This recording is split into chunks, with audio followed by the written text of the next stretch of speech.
कसं घेणार आहोत आपण? आपण त्यांचे क्वेश्चन अँड आन्सर मध्ये घेऊयात, सरांना मेल करू, पण प्रातिनिधिक स्वरूपामध्ये 1, 2 ते 3 क्वेश्चन घेऊयात. हा, मग ते काय करा, चॅट बॉक्स मध्ये बघत राहू. आज कोण करणार आहे अँकरिंग? हो, पाहतो. अँकरिंग कोण करणार आहे पुणेकर? लोळे मॅडम. लोळे मॅडम अँकरिंग करणार. चॅट मध्ये प्रश्न वाचत राहा बरं का. चॅट माहिती हो. ना? हो. हा, चॅट मध्ये प्रश्न वाचत राहा, म्हणजे मग त्यातले जे महत्त्वाचे असतील ते मी तुम्हाला प्रायव्हेटली पाठवते चॅट मध्येच, परत ते बघा आणि तेच विचारा. मग चालेल.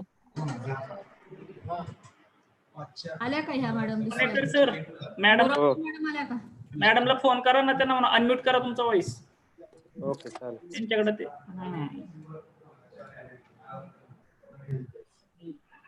सर त्या डिकोस्टा सरांच्या आहेत पीपीटी आहेत? नाही, ते स्वतः शेअर करणार आहेत. आणि ते सायबर मधलेच आहेत, सॉफ्टवेअर मध्ये नाही, त्यांच्या पवार सर होते ना, त्यांच्याशी बोलणं झालंय. त्यांना 11:15ला जॉईन व्हायला सांगितलंय, कारण आपण कंटिन्यू सेशन करणार आहे, त्यामध्ये ब्रेक नसणार आहे ना. हो, सेशन कंटिन्यू ठेवायचं, पण ब्रेक नाही द्यायचा, तेच सांगायचं.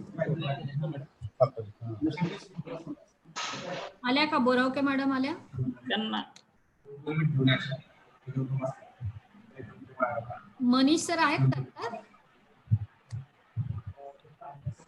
हॅलो, हा मॅडम, आहे मी. आतापासूनच रेकॉर्डिंग सुरू आहे?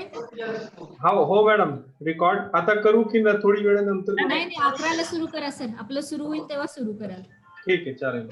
कारण हे आपलं काय म्हणूयात त्याला, अनऑफिशियल लोकांशी गप्पा मारतो आपण. हो, ठीक आहे, चालेल मॅडम.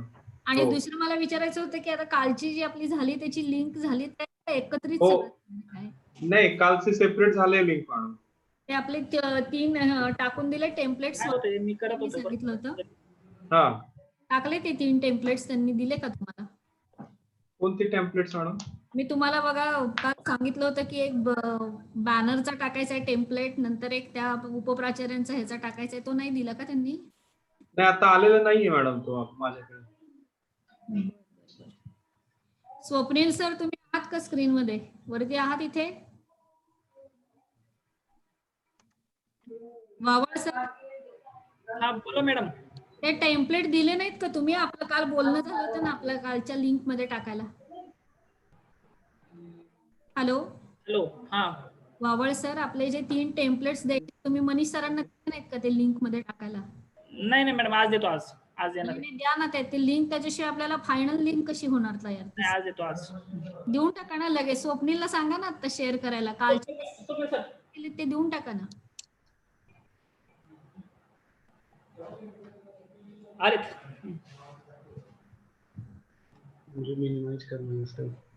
स्वप्नील सर, बोला. आपले जे टेम्पलेट केले तुम्ही ते शेअर करा ना भगत सरांबरोबर. ती कॉन्फरन्सचे जे आपलं फ्लेक्स केलेला आहे वावळ सरांनी पहिला तो, आणि काल तुम्ही उपप्राचार्यांचा केलाय तो, आणि कालचं शेड्यूल जे तुम्ही वावळ सर, कदम सरांचा, माझा आहे ते असं करून द्या ना. 3 त्यांना देऊन टाका ना.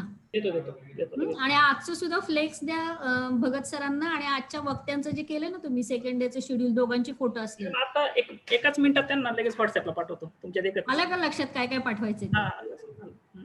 पहिला आपला फ्लेक्स पाठव. दुसरं उपप्राचार्यांचं जे स्वप्नील निकाल केलेलं आहे ना तयार, ते पाठवायचं. आणि तिसरं म्हणजे आपलं हे पाठवून द्या, ते तुम्ही आपले फोटो टाकून जे शेड्यूल केलं त्या दिवसाचं. आणि मग आजचं सुद्धा फ्लेक्स आणि आजचं परत त्या दोघांचं फोटो केलेलं शेड्यूल असं सरांना द्या, म्हणजे मनीष सर ते व्यवस्थित टाकून देतील आपल्याला टेम्पलेट. मनीष सर, आता मी सांगितलंय, आलं लक्षात काय काय टाकायचंय ते पाठवत आहेत तुम्हाला. हो, ठीक आहे, मी बोलतो सुहास मॅडम. हो, चालेल.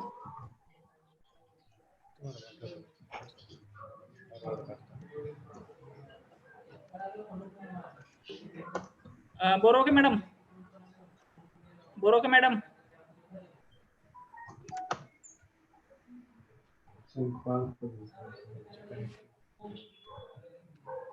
हॅलो सर, आताच फोन लावला होता मॅडमला. आता पण त्यांचा आवाज येत नाही, ते आपल्या संग बोलत ते नाही. म्हणतात की मला फक्त एक अर्धा मिनिट द्या, मी होते जॉईन लगेच. ठीक आहे.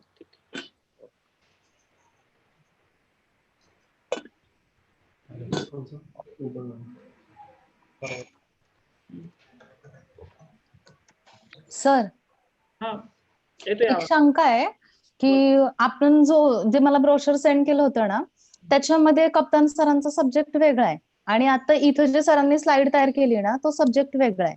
हा, तो तुम्ही घ्या ना नोट डाऊन करून. कोणता जो अँकरिंग करताना माझा स्लाइड वरती सब्जेक्ट आहे तोच घेऊ ना. Digital India and challenges of हे आहे ना digital आहे.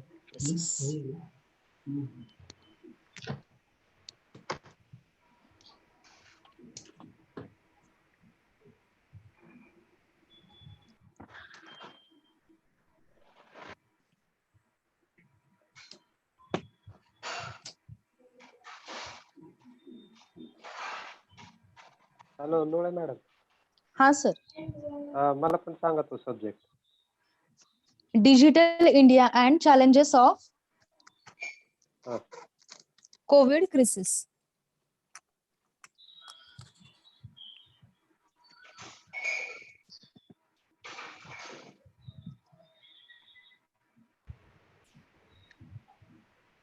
वावळ सर, हा बोला मॅडम.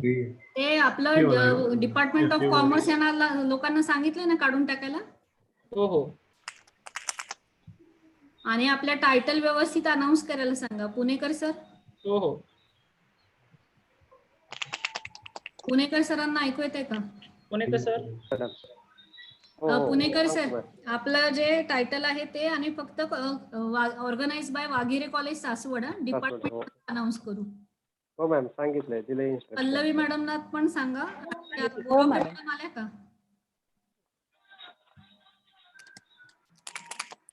हे आहे ना डिजिटल इंडिया. है ना. बोरावके मॅडम आल्यात का? आले सर, बरोबर की मॅडम.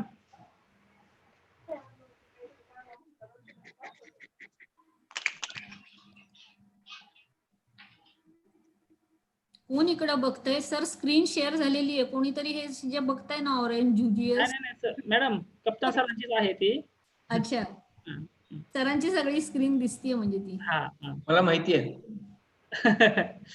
भाग्यश्री, हा, भाग्यश्रीच्या माईकचा परत आज प्रॉब्लेम आहे का? येस. सर, बोरावके म्हणजे भाग्यश्री मॅडम का अजून दुसऱ्या बोरावके मॅडम आहेत? नाही, भाग्यश्रीच. मग तिच्या माईकला काय झालंय? आता परत बघा, सुरुवात नीट करा जरा तुम्ही. खूप काल पण प्रॉब्लेम झाला होता, असं नका करू. आता विचारा त्या मॅडमना, त्या दिसताय स्क्रीनवरती. त्यांचा फोटो आहे. फोटो येतो का? विचारा त्यांना काय माईकचं स्टेटस आहे.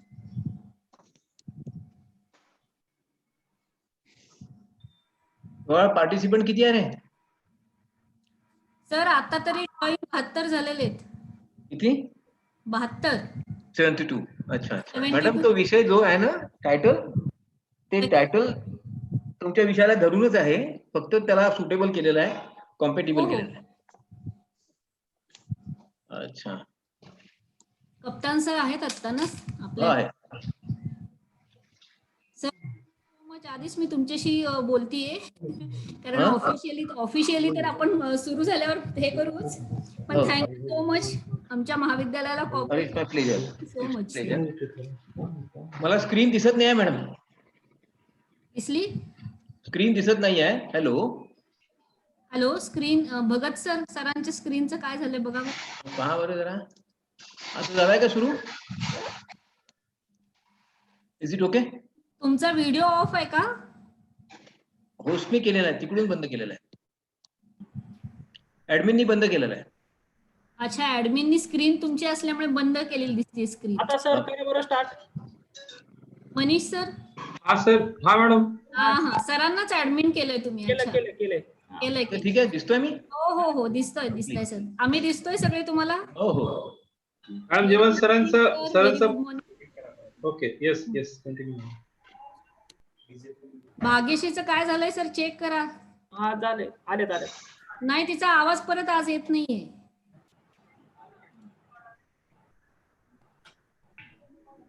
हे बघा सर, ती बोलती पण आवाज नाही येते तिचा.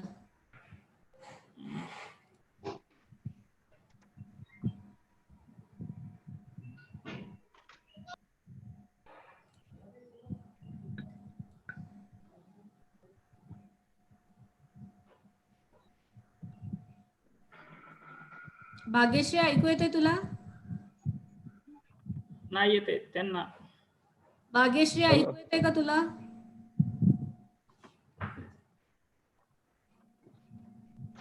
बावळ सर त्यांच्याकडे काय काम आहे भाग्यश्रीकडे? त्यांना vote of thanks त्यांच्याकडे वोट ऑफ थँक्स आहे मॅडम. काय नाही ते चेक करा बरं का, नाहीतर ते काय होतं हो डिस्टर्बन्स होतं. एकाच माणसाने कुणीतरी करा. तुम्ही असे 3 जणात वाटून घेतले ना, तुमचे ते चांगले नसेल ब्रॉडबँड तर प्रॉब्लेम येतो मग मध्येच. ते कोणी बोललं नाही तर पटकन सुरू करा मग ते, कारण मग हो हो कारण सगळ्यांना थांबावं लागतं ना त्याच्यावरती. ओके मॅडम, ते केली अरेंजमेंट तशी. हा लगेच म्हणजे, आणि काय हो म्हणूया खनित आवाजात लगेच सुरू करा म्हणजे मग अडचण नाही येत. हो हो हो कप्तान सर पण येऊन थांबलेले आहेत, त्यामुळे आपण आता डॉट 11 सर सुरू करूयात बरं का लगेचच. वावळ सर.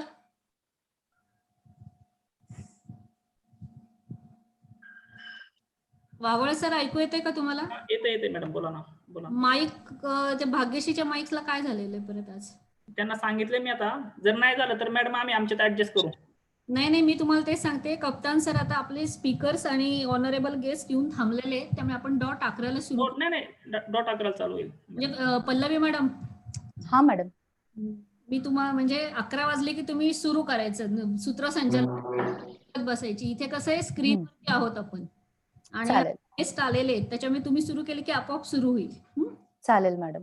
त्यामुळे 11 वाजले की सुरू करायला जॉईन होत राहतील मग तिथे. चालेल. आणि तुमचं अँकरिंग संपलं की चॅट कडे बघत चला, काय असेल ना सूचना तर मी चॅट बॉक्स मधून देईल तुम्हाला, आणि ते हो प्रायव्हेट हो देईल. चालेल. पार्टिसिपंट्सला नाही, फक्त तुम्हालाच देईल मी. हो चालेल. चालेल ना? हो. वावळ सर आपले दिले का टेम्पलेट्स मनीष सरांना? हा दिले की आता पाठवले, सेंड केले. त्यांना आवडलं एक मेसेज पण करा. चालेल. ते फक्त पाठवायच्या अगोदर ना तर जरा मला आधी पाठवत चला काय पाठवतात ते. तुम्ही धाडकन पाठवू नका, ते कन्फर्म घेत चला. मला काल पाठवलं ना, जाधवराव सरांनी पाठवलं होतं ना. हा पण ते दाखवलं होतं स्क्रीनवरचं, तुम्ही फायनल फोटो नव्हता पाठवला. पाठवतो लगेच.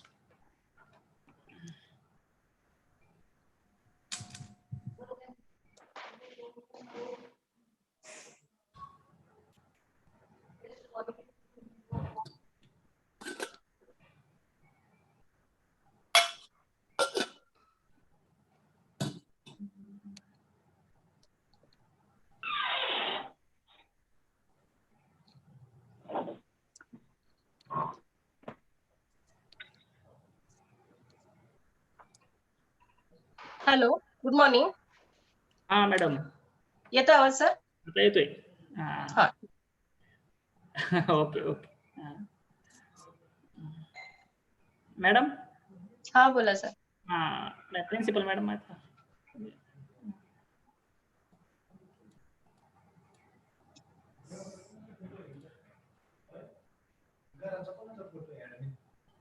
मॅडम आपलं कप्तान सर. माझ्या याच्यावर दिसतंय का पोस्टर?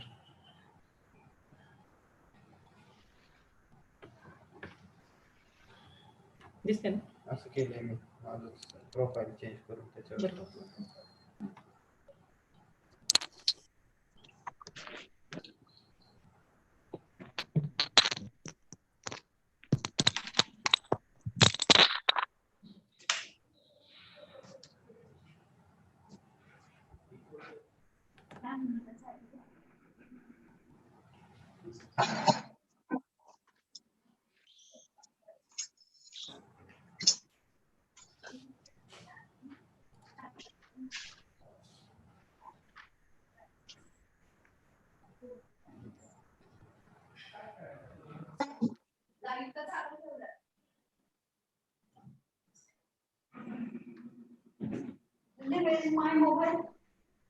हॅलो. हा म्हटलं मॅडम तुम्ही चालू करा की. बोरो मॅडमचं झालंय. लोळे मॅडम कुठे आहे आज सर?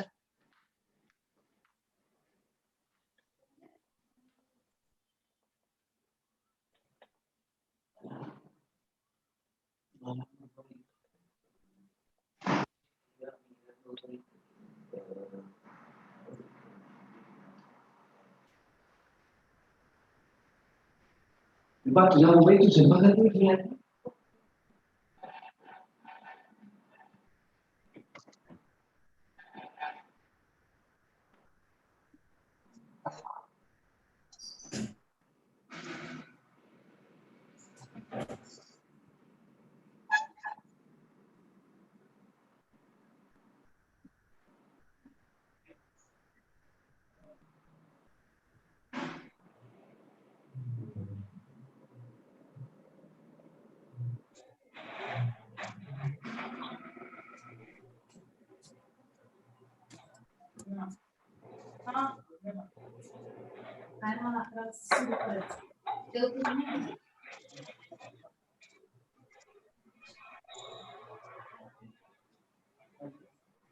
जॉईन सुरू होते शास्त्र.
भगत सर, मनीष सर, बाकी सगळ्यांचे माईक तुम्ही म्यूट करून टाकलेत ना? हो मॅडम. मॅडम केलेत? हो हां. केलेलं. कारण काल आपल्याला काही डायलॉग ऐकू येत होते आणि तसं नको होतं, विशेषतः स्पीकर बोलत असताना मध्येच. नाही.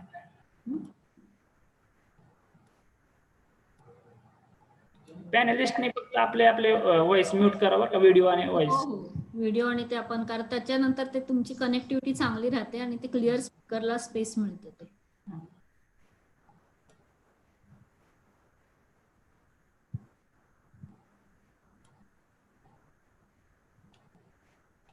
पल्लवी सुरू कर. Good morning, all of you. I feel privileged to welcome you all on behalf of the Pune District Education Association and Waghire College, Saswad, for the second day of a national level webinar on digital era and pandemic situation. Thank you for joining us again for today's session. We feel proud to have with us Honorable Resource Person, Professor Dr. Sanjay Kaptan sir. He's going to speak on the digital India and challenges of COVID crisis. And Dr. Harold DeCosta, he will speak on impact of a coronavirus and on cybersecurity. I welcome them wholeheartedly.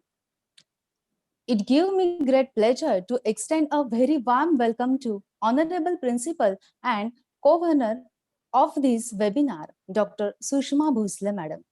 I welcome Co-Convener Dr. Subhash Vavar, all dignitaries, delegates, participants from different parts of India. Now, I request Principal Madam Dr. Sushma Bhosle to guide the participants. Good morning, everyone.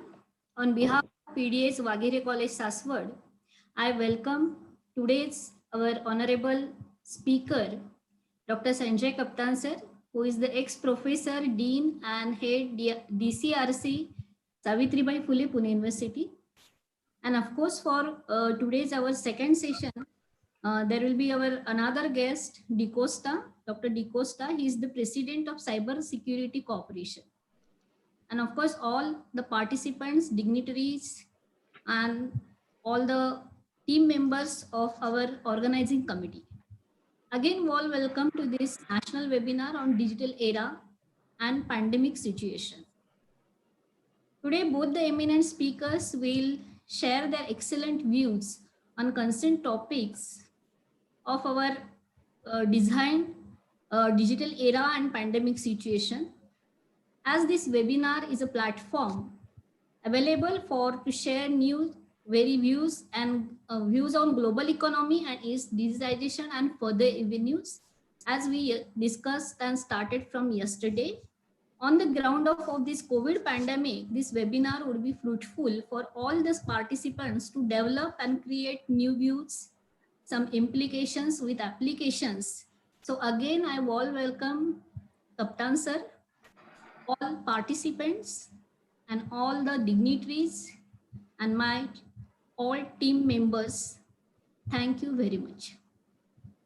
Thank you, madam, for your kind words. May I request Dr. Punekar sir to introduce today's resource person of the first session, Professor Dr. Sanjay Kaptan sir.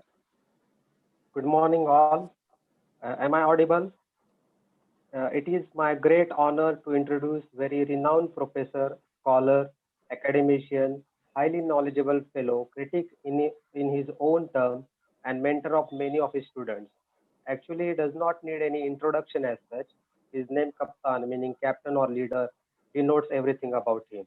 Yes, ladies and gentlemen, I am talking about Dr. Sanjay Kaptan sir. He is a retired professor and former dean of Department of Commerce and Research Center, Savitribai Phule Pune University. Presently working as a chair professor DS Saukar. He has published 14 books and 30 research papers in recognized national and international journals. He has received state award from Government of Maharashtra in 2002. He is also a recipient of Innovative Teacher Award from Savitribai Phule Pune University. He has 30 years of teaching experience. There are many things to his credit. Due to time limit, I couldn't cover them all. Today, he is going to talk on Digital India and challenges of COVID crisis. I welcome you, sir, on this online platform of Thank you. national webinar, which is organized by PDS Vaghire College, Saswat. Thank you for giving me an opportunity to such a very well-known personality. Thanks. Thank you. Thank you very much. Thank you, Dr. Punekar sir. Now, I would like to request Honorable Professor Dr. Sanjay Kaptan sir to proceed with your views on digital era and challenges of COVID crisis. First of all, I thank you all for inviting me here on this occasion of webinar by Vaghire College, Saswat. Before I start my presentation, let me explain two important things. The COVID crisis started almost 7-8 months ago, and it is at its zenith now. We are unable at present to exactly estimate what are the impacts and effects of COVID crisis on different sections of society, economy, and even social structures. It is also will be too early to say something which will be the final word about impact of COVID crisis. However, we shall try to correlate how the changes in the economy and technology have helped the world at large and India in particular to face this crisis, which was unexpected, unforeseen, and which is very large in size. First of all, I will like to share a few important things about the concept of digital era so that it will be very easy for all of us to understand what exactly it is. On the screen, you might have seen a small change. This indicates how digital era has changed our way of perception and receiving the ideas. This digital era is rightly called as fourth industrial revolution. The first was related with steam power. The second was with mass production. The third was emergence of computer and automation. And now we are in the cyber physical era of industrial economy. It is a big change in our society. We cannot understand what kind of change is this unless until we understand how it has influenced us. Try to understand this digital revolution has integrated the biological, digital, and physical aspects of every sector and of every aspect of economy. At micro level, it has influenced markets and economy. At macro level, it has influenced the social structure and social relations. What is this digital revolution? It is an ongoing process of social and technological change brought by electronic, cyber, and digital technology. All of you who are listening to me today are using some or other kind of digital media. without which it would not have been possible for me to communicate with you who are sitting at such a long distance, and I cannot know personally many of you. Still, you can communicate, interact, and talk to me. This is what is a digital revolution. It involves computer and internet because connectivity is the key of digital revolution. It is the ultimate aim of this revolution is to bring rapid transformation in the society, in economic structures, in technological systems. And we can witness this by citing out some simple examples, especially about the robotics. Today, every aspect of our life is influenced by various types of technological, especially digital devices. Think of your life without a small smartphone. How many of the activities and operations that you perform so easily are possible if you are not using your smartphones? You can listen to music, you can send messages, you can make various bank transactions, you can interact with people, you can read a book, you can do so many things which were otherwise impossible and even can never be imagined. 40 years ago, no one would have imagined that such a kind of change is possible. This digital revolution has influenced our economy also. Today, we call this as a digital economy. I'm sure many of you definitely have not gone to bank in last 2-3 months, but still you have performed many financial operations. What made it possible? It is this concept of digital currency and digital financial transactions. You might not have gone to a shop, but still you have purchased many things. This is because of online sale and purchase. This again is an application of digital systems. Every aspect of our digital economy, is influenced by various kinds of digital systems, operations, activities, and various types of devices that we use for connectivity and communication. This digital economy has 5 important core aspects.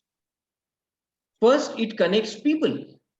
That is the most important thing. Unless until there is a connectivity between 2 or more people, 2 or more institutions, person and institution, a digital transaction is not possible. It is a way of processing the transaction by using internet and cyber devices, especially internet. It uses various devices like computers, smartphones, and other devices related with satellite communication.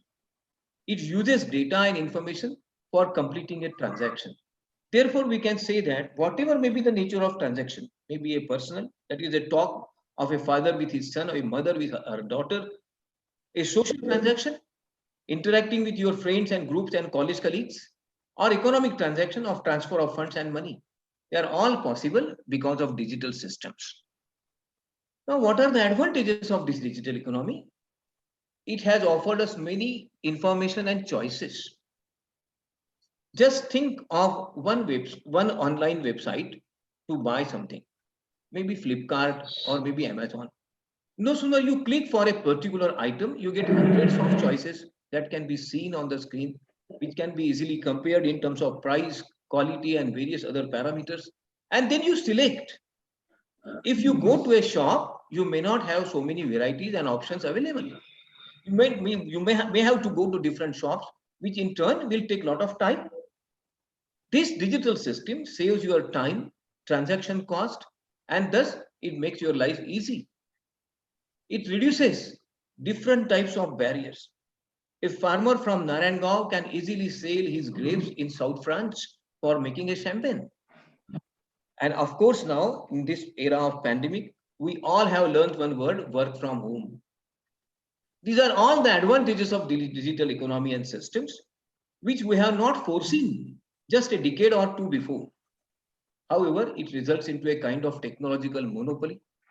People get addicted to their mobile phones. You might have seen that those who use WhatsApp, Facebook, or some kind of other operating blog, they often are attached to the smartphones for hours without knowing what they are doing. A kind of addiction is there, which is of course a great social malaise. It is a great, what we can say, disadvantage of this system. It has disrupted many jobs that were performed 20 years ago by a large number of people are now integrated. Some of the jobs have become out of order They are no longer in existence. How many of you have seen a stenotypist now? How many of you have used a typewriter? In banks, there are no tellers. Soon you will find that the receptionist, and I may say, after a few years, even the teachers may become outdated. And thus, conventional economy is totally destroyed because of emergence of these digital systems and technology. Now, what is this digital India? This is very important because if we understand what is the concept of digital India, we can definitely understand how it is going to change our life. Just see this map. You will realize that this map is not just a map of India. It is explaining how we are interlinked with the help of smartphones and various other devices. How we are using different types of websites and portals and social systems, socio-technical systems for our betterment, communication, and effective understanding of different things, transmission of data, and even receiving the data. This is how the digital revolution started in India. It was in 1937-38, Iowa University invented the first computer, which later on was, because of advent of transistors, became more easy. However, the size of the computers was very large. Of course, because of binary digit usage, we have reduced the size. Further, because of silicon chips, the computers became small, fast, and very good. And now we are having 5th, 6th, 7th generation computers.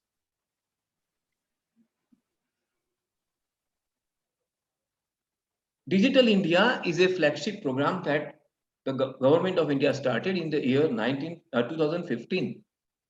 It is basically to have larger connectivity between the rural and the urban people, having a better and right kind of communication between the government and the society, to empower people to decide, use information according to their choice, and acquire the information as they want, and even submit the information according to their convenience, to develop systems which are totally electronic based, resulting into reduction of paper and making it more and more online. Further, create a society which is rightly called as knowledge society. Now, I will have to explain a concept of knowledge society. You might have seen there are people, especially in the age group of 60 plus, 70 plus, or there are people living in a rural area who are not formally literate to a great extent, but they use their smartphones very effectively. They understand how the technology is working for them. This is what a change in the mindset. This is what a change in the perception. This is what a change in the way of acquiring knowledge, because of which we are becoming more knowledgeable, resulting into a knowledgeable society. This is the idea of digital India, to provide government services through various digital systems, reducing contact of common man with the government organizations, reducing dependence of people on government machinery to a great extent, acquiring right information in the least possible time, improved online structure of transactions, sale, purchase, transmission, and receipt of data, have larger connectivity so that people can interact easily, transmit the same message in a fraction of a second to large number of people, connect themselves with people, societies, institutions, and government, listen, understand, and even to a certain extent resist or oppose various ideas. This is a program wherein a large number of many activities are included so that different electronic services can be rightly used. What is the objective of Digital India? It is to develop a digital infrastructure because of which connectivity across the country can be enhanced, improved association, interaction, and transmission of data is possible. Any kind of service can be made available on demand, such as you might have seen, there are various portals, My Government, Aple Sarkar, etc., wherein you can get whatever document information on demand by paying a small fee. You can pay bills, you can receive amounts, and many other things can be easily done. Digital empowerment helps people to understand how the government is working for them and what the government is doing for them, how they can respond, receive various government services, and their needs, problems can be easily solved. अरे Deepa phone पहा दे ना मग.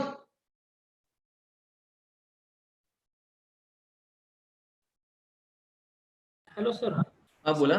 Screen share करा ना तुमची. Screen share करू. PPT. हो, just a minute.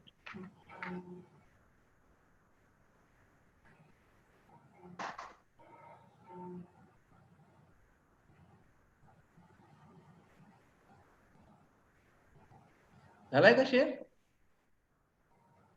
Hello. नाही झालं अजून. अरे जस्ट अ मिनिट. आता अजून तरी नाही आलेला. अरे पण तिकडूनच डिसेबल केलेला आहे तुम्ही. नाही. हॅलो, होस्ट नाही. Has disabled. तुम्ही डिसेबल केलेला आहे तिकडून. हॅलो, तुमच्याकडून डिसेबल झालेला आहे. नाही सर, इकडून नाही डिसेबल. इथे दिसतोय ना मला स्क्रीनवर. एकच मिनिट सर, एकच मिनिट. मला स्क्रीनवर कमांड दिसते आहे.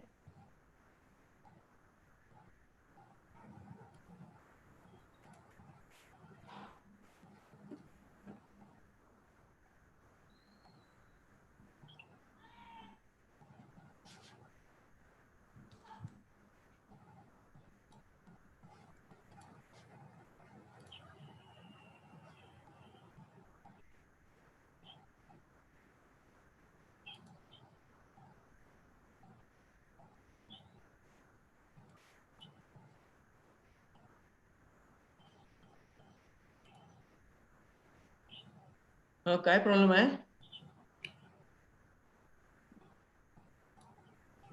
हा चालू सर, असू दे, चालू दे सर, तुमचं चालू दे, करा. दिसत नाही का तुम्हाला स्क्रीनवर? स्क्रीन दिसत नाहीये तुमची. पॉवर पॉईंट दिसत नाहीये? नाही. अरे पण इथे तर दिसत आहे मला. एक सेकंड. आता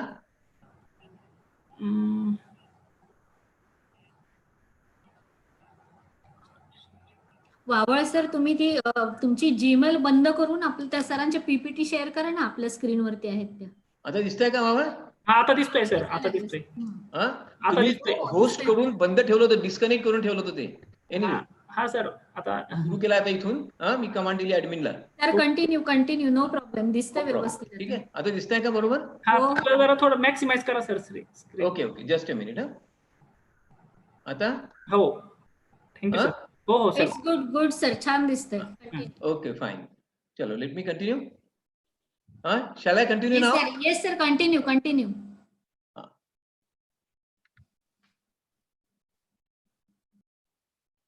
The idea of Digital India is related with digitalization of various government services. Any document, any certificate, any payment of government taxes, etc. can be easily done by using online structure. It extends connectivity between common man and the government, as well as private and various other operators. It thus empowers digitally every person to know how he can use available electronic devices for his benefit. And therefore, Digital India has now become a very important program. To understand what exactly is Digital India, we will have to understand the concept of digital system. Try to understand. This is an electronic system based on the concept of connectivity, data sharing, and people-to-people connect. Therefore, there are three important participants in this digital ecosystem. The first is the government and the service providers, maybe like BSNL and various other agencies. The public-private partnership, that is various institutions, corporation agencies, common man, other small educational, medicine and other healthcare institutions, everything, and the citizens who want to have a connect, who want to get connected, who want to receive and give information. Unless until all these players participate effectively in this digital ecosystem, the system cannot work effectively. Without having a sound and strong digital system, it will be very difficult to bring out digital change and transmission of data. The digital revolution in India has now changed the whole horizon of India and the context of India. Today, India is world leader in consumption of mobile data. Nearly 79 crore people are using mobile or mobile related devices in some or other form. Similarly, there are nearly 3 lakh common service centers employing 12 lakh people, and various types of facilities that are provided to almost 1 lakh villages. At present, 43 crore actually, let me revise the data, 43 crore people have opened their Janadhan bank account. What are the components of Digital India? Since 2014, the government of India has introduced various types of systems, services, and initiatives in order to have a larger access to various electronic and digital services. The first and the most important thing is Aadhaar card. As we all know now, without having Aadhaar card, many of the services and facilities that are provided by the government are not easily available. Because of Aadhaar card, one can easily know how and in what manner a particular citizen is availing certain facilities, how he is connected with the government agencies, and what benefit he can be provided if the government desires to do so. The financial inclusion concept, which was very essential for bringing in economic democracy, for having right kind of financial equality, and to create awareness regarding their economic rights and duties, we have introduced, the government has introduced Janadhan Yojana, because of which banking habits has now spread and have gone to the deep roots of our villages. Like Paytm, the Abhim card, that is electronic cashless financial transaction, is going popular. Availability of high-speed internet, especially 4G now, and by the end of this year, 5G, will change the extent of connectivity and the type of connectivity that people have. We shall be having shareable public platforms and clouds, because of which it will be very easy for every person to get connected with others, to receive information, to share information, and that is what is required. In order to establish this digital concept, 9 different initiatives have been introduced by government, which I will have to focus upon so as to understand how we could fight properly, effectively with COVID. The first is broadband highways. Since 2010, we started with on a large scale change, and within these 10 years, we are now having a large number of broadband highways, having a higher connectivity at metro cities, at tier A, tier B cities, and even to a certain in the villages. The concept of e-governance has been introduced by all the state governments in the country as well as the central government. We have witnessed how it has helped many people.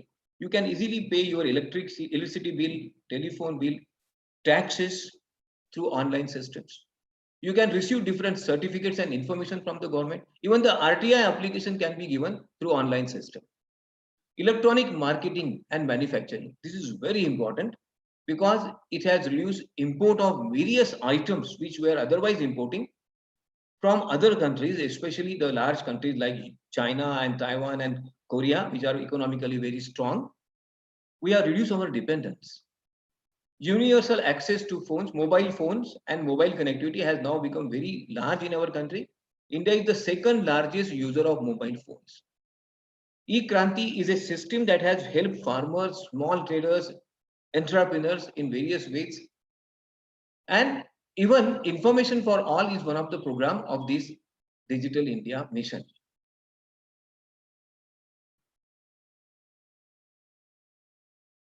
These are the key projects. There are different key projects under Digital India. The first is mobile app. Everything can be made available with the help of your smartphone. The latest example is Arogya Setu. No sooner you download this app, you are automatically aware of what is the extent of COVID impact in your area or in your neighborhood. To what extent this COVID has affected you or your friends or neighboring people. How you can protect yourself and what medicines you should take and what cautions you should take. Swachh Bharat Mission app. If anyone is having any complaint regarding cleanliness, he can just download this app and complain through this and get the things done. DigiLocker, about which I shall be explaining later on, and various hub slots. There are some more projects. Another important project is Internet of Things. Let me explain this to you. Suppose you are living in a city like Pune or Mumbai or Bangalore or Chennai. You have recently acquired a flat. Then you can introduce the systems because of which from your mobile phone, you can switch off the lights in your flat. You can start certain activities in your home. Though you are driving through your car or scooter, you can talk to the people and instruct them You can use various robotic services for controlling various activities. You can easily know who has visited your flat, and you can even find out at what time and for what purpose.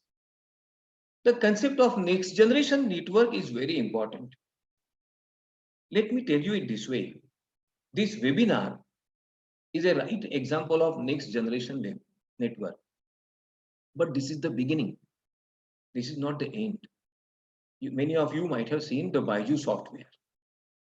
Your children need not go to a tuition class. They can learn at home. They can interact with their teachers. They can question them. They can raise their difficulties. They can solve their problems.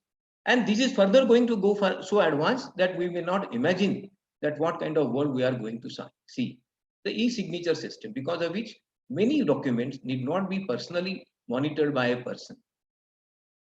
This COVID has witnessed the advantage of e-hospital. I will explain it this way. If you have gone to Apollo Hospital, say in the year 2018, and you were diagnosed by the doctor, the disease was noted, you were given certain treatment. Next time when you go to the hospital, you do not have to go to the doctor first. First, you go to a small screen, which is there at the counter of receptionist. Just put your thumb and your photograph will appear on the screen, along with all the kind of ailments that you are having, the kind of treatment given to you, and what kind of treatment is further needed, what is the status of your ailment, etc. And then who you should contact, the doctor, and how and in what manner. This e-hospital has reduced the dependence of patients on the doctor. Digital media for various types of communications, interactions, and activities. Center for Flexible Electronics. We all have seen on television during this recent COVID crisis that South Korea and Japan have used robotics on a very large scale for treatment of patients, for delivery of medicines, for maintenance of certain types of physical standards, for taking a regular review of patients' health.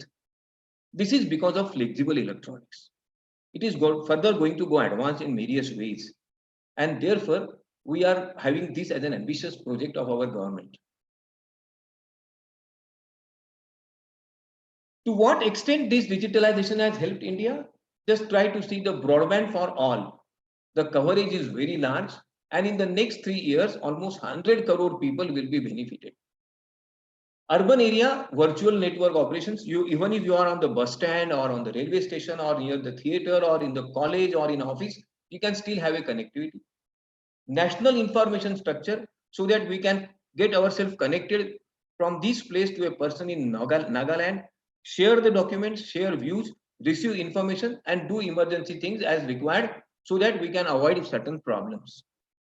Integrated departments. There was a time in our country that one department, whatever it was doing, was not made to the other departments almost for an year. But today, transmission of documents, transmission of information has become so simple and so easy that today X department has typed a file or a noting. In a minute's time, it can be easily sent to Y department. So the time lost in decision making is minimized. All services have now become real time. Everyone can easily get information in a real time situation at a nick of time, and thus can solve many problems, raise questions, reduce difficulties, and expedite the process of performance. This has saved a lot of money. Let me explain it this way to you. When the Manrega scheme was started in 2008-9, it was manually operated. But by 2014-15, the government has decided to make all the payments in Manrega only through online system. It has reduced the leakage almost up to 99%. A student who used to get scholarship earlier has to wait for 3 to 4 months, even if the scholarship money is received by the college, for processing time. Now we are having direct transfer to account system, because of which no sooner the scholarship is released, in a real time he gets the money, he also gets a message, and therefore citizens have become more independent. Another important thing, the vegetable vendor near your house may be using a Paytm, maybe using Google's Pay, maybe using Bing. He never wants cash. I have seen now during this COVID era that there are many shopkeepers who are not ready to accept any kind of cash. No currency, no notes. They want only digital payments. This is a major change. This change is indicating how we have responded to a crisis like COVID because of availability of digital systems. There is another important thing. There are various applications of these digital systems that are now made available, and because of which life has become very simple. If a child is lost in a jatra, on a railway station, or in some other areas, he can be easily found with the help of lost and found children application. The concept of ebook is now recently gaining importance in our university also. Our university has already uploaded a large amount of information, PPTs, files, etc. for the benefit of students. From class 1 to class 12, all the books are available in PDF format on government website. There is one website, ePustakalaya. I have to explain it to you. I wanted some books which were published in 1930s and 40s for my reference, which I could not get even from a good library. But with the availability of this ePustakalaya, many of the books are now made available in a PDF format, which I can easily refer, and I do not have to pay anything for that. Disasters. Many of the disasters this year, the Bengal disaster, because of the Amphan typhoon, was reduced to a great extent only because of these disaster management application systems. Sharing of documents. Now there is a concept called digital locker or digital certification. University Grants Commission offers this facility to the students. All his certificates and documents can be digitized. He did not carry it to the employer for application. He did not carry it to any institution for admission. No sooner he gives the password, all the documents, and automatically the problem of confirmation of authenticity is also minimized to a great extent. Government is also passing and receiving information through apps like Aple Sarkar, My Government, and PM Office website, etc. Because of which two-way communication is now possible. Let me give one example. If a mother was traveling with her infant by train and she required milk at night 1 o'clock to feed the infant, she could have easily sent an SMS to the railway minister, and on the next station she gets the milk. This is how we have brought the change. Online messaging to citizens to understand, face problems, solve problems, and even to prepare themselves to meet different types of crises is now possible.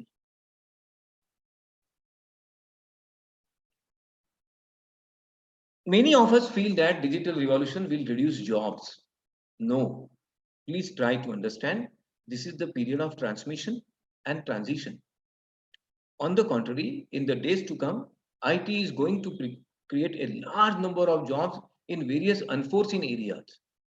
But we have to train our people for this. We have to develop a right network of information and information-enabled technology services everywhere. We have to train our agents, our students, our teachers, and our institutions to acquire and utilize these digital systems in a very effective manner so that IT-enabled growth is possible. These are all the plus points of digital change. However, there are certain challenges also. Unless until we understand the challenges, we will not be able to understand how we are going to face this the emerging scenario of digital revolution. The first and most important challenge is effective infrastructure. India is a very large country. The terrain of India is also very different and difficult at places. Naturally, it is very difficult to establish a right kind of infrastructure to provide digital services in every part of the country, especially in remote areas, in hilly areas, in dense forest. It is very difficult. Unless until we develop a right kind of infrastructure and infrastructure, the so-called advantages of digital revolution cannot be rightly reaped. People cannot get the right benefit of this digital structure and infrastructure. Similarly, we have to develop a right and positive approach towards digital systems. There are many reservations. There are many misconceptions regarding how these digital systems can be rightly used by people. Unless and until we train people, we change their mindset and attitude, we cannot bring them close to the digital systems. Third and most important problem is implementation. The government plans are always good. They are very rosy. They are very impressive. But when they come to reality, there is a big gap between what was said and what is done. without having a right kind of implementation, effective implementation, and to the fullest extent, the ideas are implemented, the presumed benefits cannot be received. In order to establish this infrastructure, we need a strong Wi-Fi structure and support systems. It will require a lot of money. It will require a lot of technical manpower. It will require a large number of systems that has to be established. It will require a more sufficient time and funds for which we are not yet prepared. The concept of digital literacy, which I have to explain in a word, how people can use effectively various digital systems, smartphones, mobiles, computers, internet, etc., is a big challenge. Even today, the average literacy rate in India is around 70%. In other words, 30% people are not even functionally literate. At this juncture, expecting everyone to utilize smartphones and electronic data systems and computers is a very difficult thing to understand. Unless and until we train our people, make them understand and facilitate them to use these systems effectively, this digital revolution will be benefiting a small section of the society only, a handful of people. But the purpose of any revolution is not to help a small number of people. It is always to help largest possible population, that is, larger number of benefits to the largest number of people. Without developing digital literacy, this aim cannot be achieved. Another important thing, compliance with databases. As we all, those who are using smartphones and computers, are aware that a large number of databases and applications are available. But no sooner we start using them, they are not unmixed blessings. There are many problems. There are many challenges.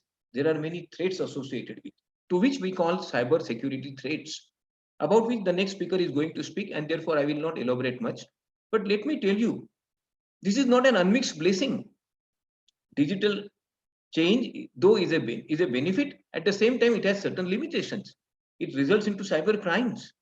It results into various types of problems related with net neutrality and independence and privacy of the citizens, which we have to take into account, without which this digital revolution is not going to help us. Now, what is the impact of this e-governance and digital revolution on people? It will help us to understand how it has helped to manage this COVID crisis.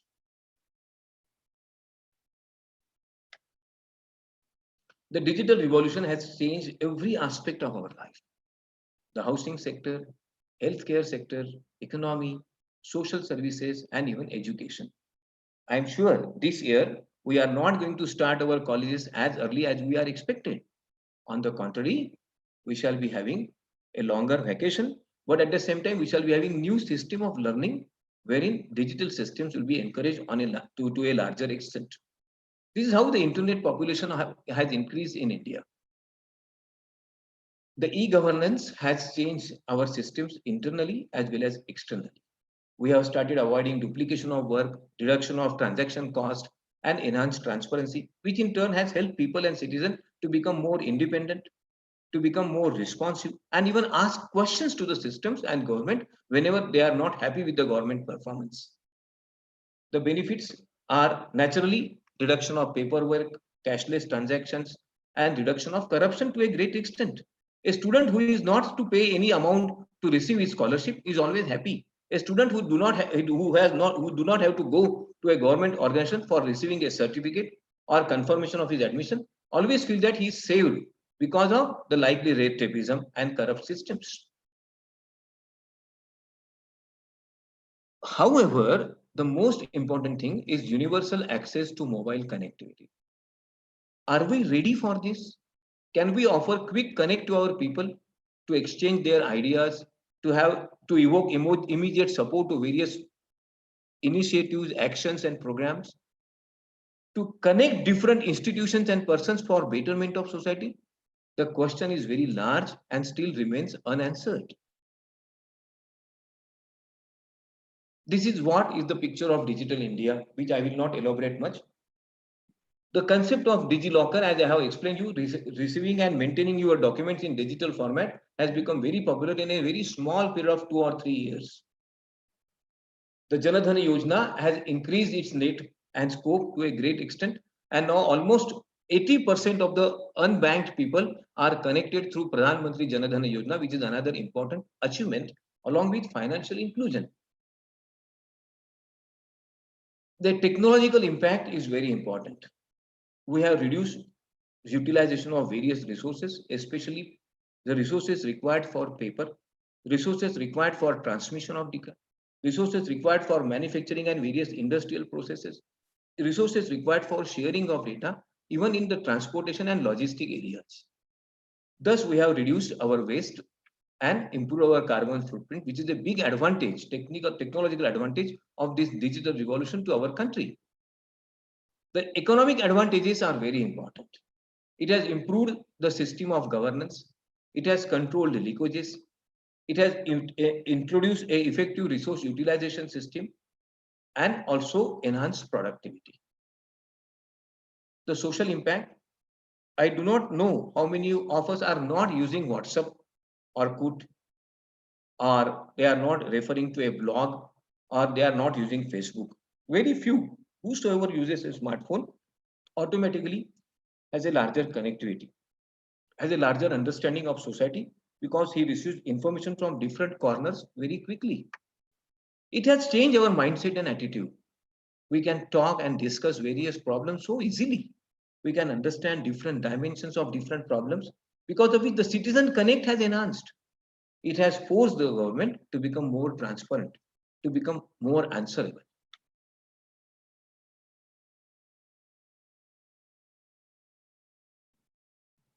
Now, how digital revolution has helped India to fight against COVID-19? That is the last and more important aspect of our today's lecture. Let me explain it to you this way.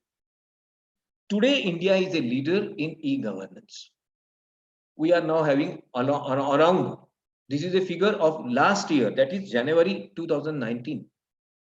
By now, we are having 30,000 common service centers in different, nearly 500 plus districts of the country. The presence is for more than 1 lakh villages. This also has doubled now, and the reach out is almost 7 crore people every month. 1.8 million transactions were performed every month, which also has now been doubled to a great extent. In other words, electronic connectivity, digital connectivity of people to government, people to institution has enhanced significantly, because of which, please try to understand, the concept of connectivity has helped people to understand gravity and dimensions of problem. The concept of connectivity has helped people to understand and share their views, share their concern, face various problems with a bold and smart initiative, reduce any kind of confusion and chaos to a great extent. This digital march is going on. The digital locker system, which was started in 2016, has now a large coverage, because of which safety of document has become very easy, access to document has become very easy, and control over various kinds of ideas has also become very easy. There is another thing, the rise of digital marketing in India. Please let me explain it this way. When this COVID started, almost for first 30 days, nothing was easily connected because of lockdown. Naturally, government understood the importance of logistic and electronic communication in a different perspective. How can we share problems? How can we place our demand? How can we receive goods? By registering our orders, and for which digital marketing has come to a great rescue. It also helped us, almost to every citizen who is having an email account, to receive messages, receive information, receive alerts of various situations. How he can procure the things, how he can deliver the things, how he can pay the things. Because of which, in spite of complete lockdown of economy, the economic transactions were still on. The function of logistics, distribution and transmission of goods was possible, and because of which people could be saved from the price problem of non-availability of goods to a great extent. Further, the concept of work from home is also now increasing.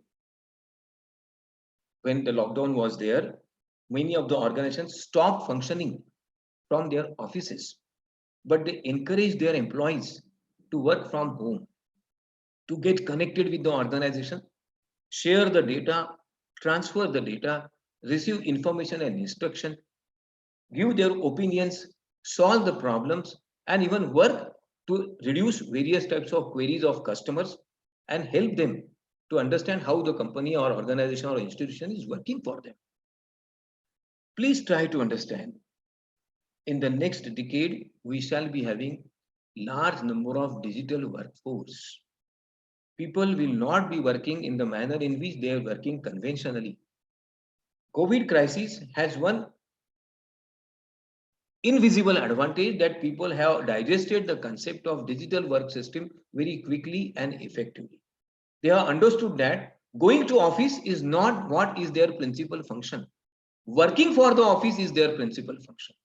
Working for the organization and not attending the organization is the real function. And therefore, they started working from home by using various digital systems. This has also enhanced digital awareness, digital literacy, and has created a digital culture. We will be, because of advancement of this culture, in a position to acquire and assimilate new technologies, new systems, and be at par with the advanced post-industrial societies of the world like Japan, China, South Korea, America, and various European countries. One example I have to cite in order to prove my point. Though many colleges have digitalized their libraries, have uploaded various kinds of information inputs, have adopted a system of acquiring magazines and research journals by using certain kinds of databases. However, the usage rate was very low because people were easily going to the libraries, very easily in a position to pick up the book, take it and read it, or get a journal and refer to it. But now, because of COVID crisis, the concept of going to the libraries is almost stopped. The idea of virtual libraries, virtual resources, idea of internet-based resources, databases, digital systems has become very popular. The concept of conventional tuition classes has gone. The concept of conventional classroom is gone. On the contrary, we are having boundaryless, no physical boundary classes. A teacher from Delhi can easily teach to the students in Calcutta. A teacher sitting at Saswad can easily interact with his students sitting in Pune. Further, this is 24/7. We can easily access, receive, transmit information, raise our doubts and difficulties by using computer connectivity, and we can receive the information and replies and responses. Further, we had a conventional concept of one-to-one connect, the teacher and the student. But today, because of digital systems, we can have a large number of experts and teachers simultaneously connecting with one student, or large number of students connecting themselves simultaneously with one teacher. A teacher from IIT can easily have right kind of connectivity with the students in Narayangau or Junnar or Jejuri. This is possible because of the concept of information retrieval. Further, the information that we used to develop, the system that we used to develop in a conventional mode, often were not such that we could easily store them. We could easily reuse them. But now this is possible. We can use technology in a very creative manner, in a very effective manner, make our presentations, make our ideas more easy to understand, is having more and better impact, and they can add value to idea generation. And there, because of which, the whole concept of learning, interacting, and transmission has changed. What change we have witnessed because of COVID? The first, it has disrupted the conventional system. The offices are closed, factories are closed, people are not working conventionally on building sites, even in farms. This disruption was the first step towards creation. Our whole concept, our whole understanding, our whole belief in the conventional system is checked up now. We are not ready to believe that going to a shop is essential to buy the goods. We do not now believe that going to a teacher or class is essential to learn a particular idea. We do not believe that a person cannot work from home. Of course, it has posed many challenges before us. There are challenges of unemployment.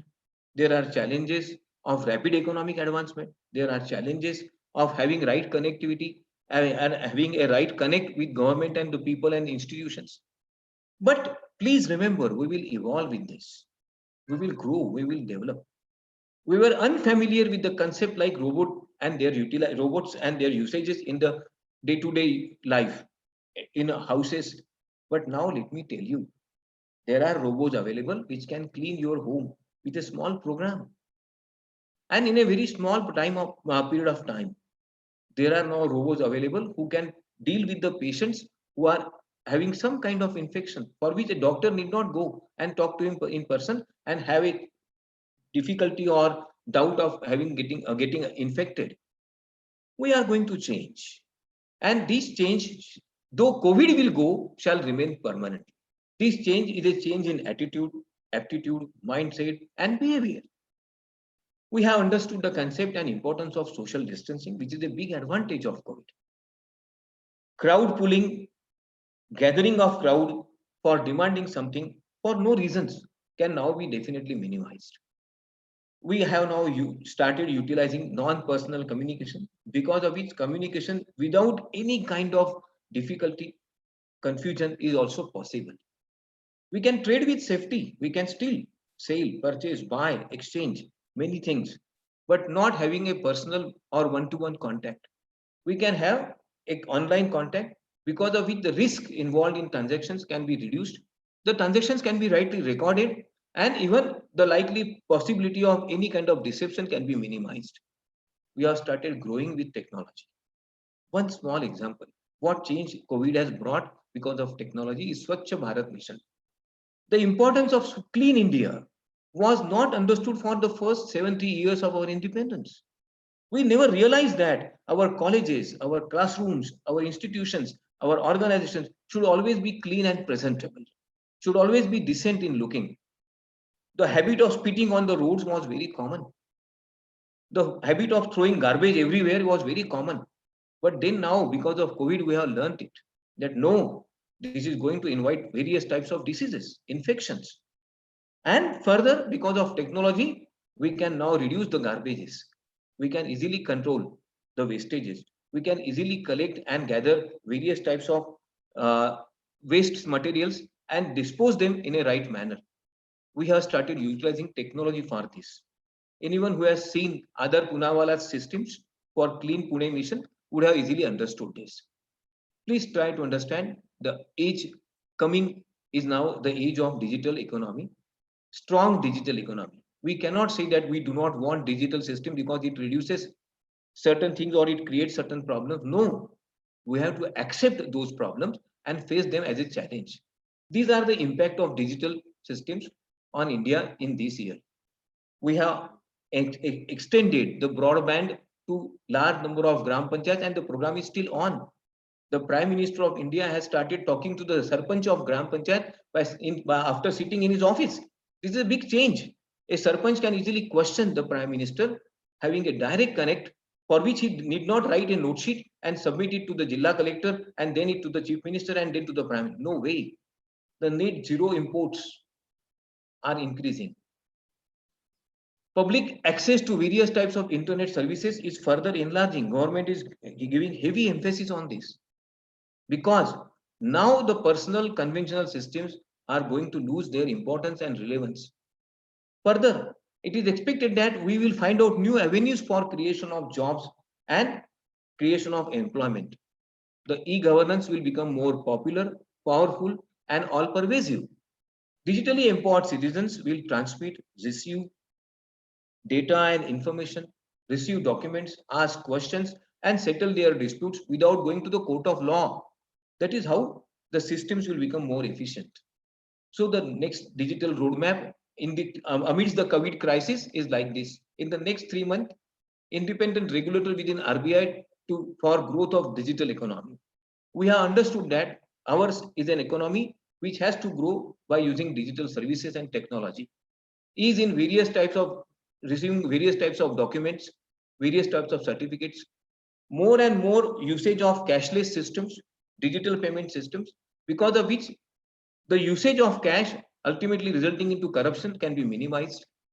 We shall be having interoperability across the banks so that various financial systems, payment gateways can be connected Money can be easily transferred and received.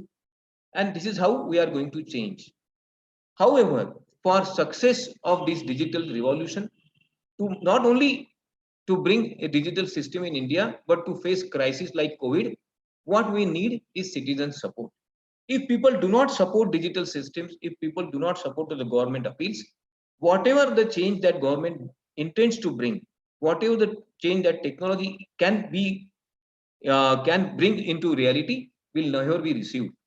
The first, we have to have larger digital literacy. We have to adopt, accept, and implement e-governance systems to a great extent in every possible area. We have to develop citizen convenience systems. We cannot say that people only should learn.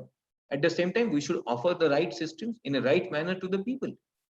We have to encourage digital trade by using various payment apps, by using various online services. We have to develop smart manufacturing systems so that we can use robotics and nanotechnology effectively. And furthermore, effective use of social media, not for confusion, not for spread of rumors, but for spread of knowledge and awareness. This new digital culture will encourage work from home. A teacher can teach sitting at his home by using electronic devices, by using computers, not only to the students in his class, but all the students in the periphery of this university also. Work with safety. We have understood that physical connectivity, interaction often may result into infectious disease. COVID is not going to go so quickly. So work with safety, work with distance is what we have learned. We have started utilizing digital resources effectively to a larger extent, because of which our dependence on conventional system is reduced. Internet of Things is now going to become a common thing, and the age of robotics is on rise. In order to make this digital culture a reality, let us develop digital literacy, a new kind of work culture and workforce which is ready to accept, adopt, and assimilate this new system, so that the dream of a strong, powerful digital economy, a digital society, which can face crises like COVID, is a possibility. Please try to understand. In a similar type of crisis in the year 1917, almost 100 years ago, the Spanish flu, it resulted into death of nearly 5 crore people. However, in spite of spread of COVID in 200 countries, the death toll has not gone beyond 3 lakhs. This is the success of digital systems. This is the success of technology. This is the way we can handle various crises.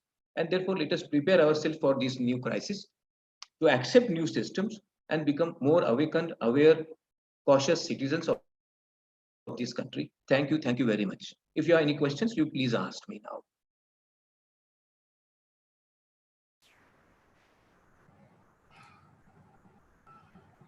Hello, sir. Bola. There is one question from Mohit Raut. Will the merger of banks accelerate the banking sector? One minute, please. Will the merger of banks... Can I see you now? Can I see you now? Hello? Yes. मला जरा हे करून घेऊ द्या. Okay. Will the merger of banks accelerate the banking sector? Yes. Hello? Yes, Hello. It will. Okay, sir. There is no problem. I shall explain if you want. Merger of bank has actually nothing to do with COVID, but it has to do something with digital systems. The concept of merger of bank might not have been possible a few years ago because of non-availability of digital systems. But now the concept of data sharing is so fast and so rapid that we can easily interact, consolidate, and develop appropriate systems. The best example is of Y2K. The problem of Y2K and European currency was solved in hardly 2 years' time. And now the technology is further enhanced in the last 20 years. So there will not be any problem, as I do not find. Okay, sir. Next question, please. Thank you, sir. Please. Hello, ma'am. Should I stop now? 1 minute, sir. 1 minute. Pallavi, ma'am. Yes, sir. Please continue. It was a very enlightening session. Thank you very much, sir. Please, I request Dr. Nale ma'am to present vote of thanks for this session. Dr. Nale ma'am. Okay, ma'am, you continue. Good afternoon, ladies and gentlemen. May I audible? Yes. I have been asked to perform a pleasant duty of performing a vote of thanks.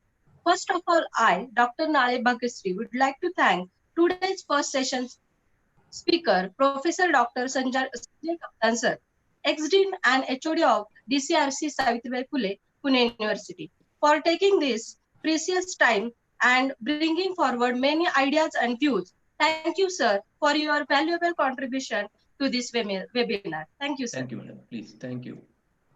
Thank you, ma'am. Thank you, sir. Please continue the next session. Ladies and gentlemen, now we have one more opportunity to listen one more ideal personality. So I request Dr. Punekar sir to introduce guest of honor, Dr. Harold DeCosta sir.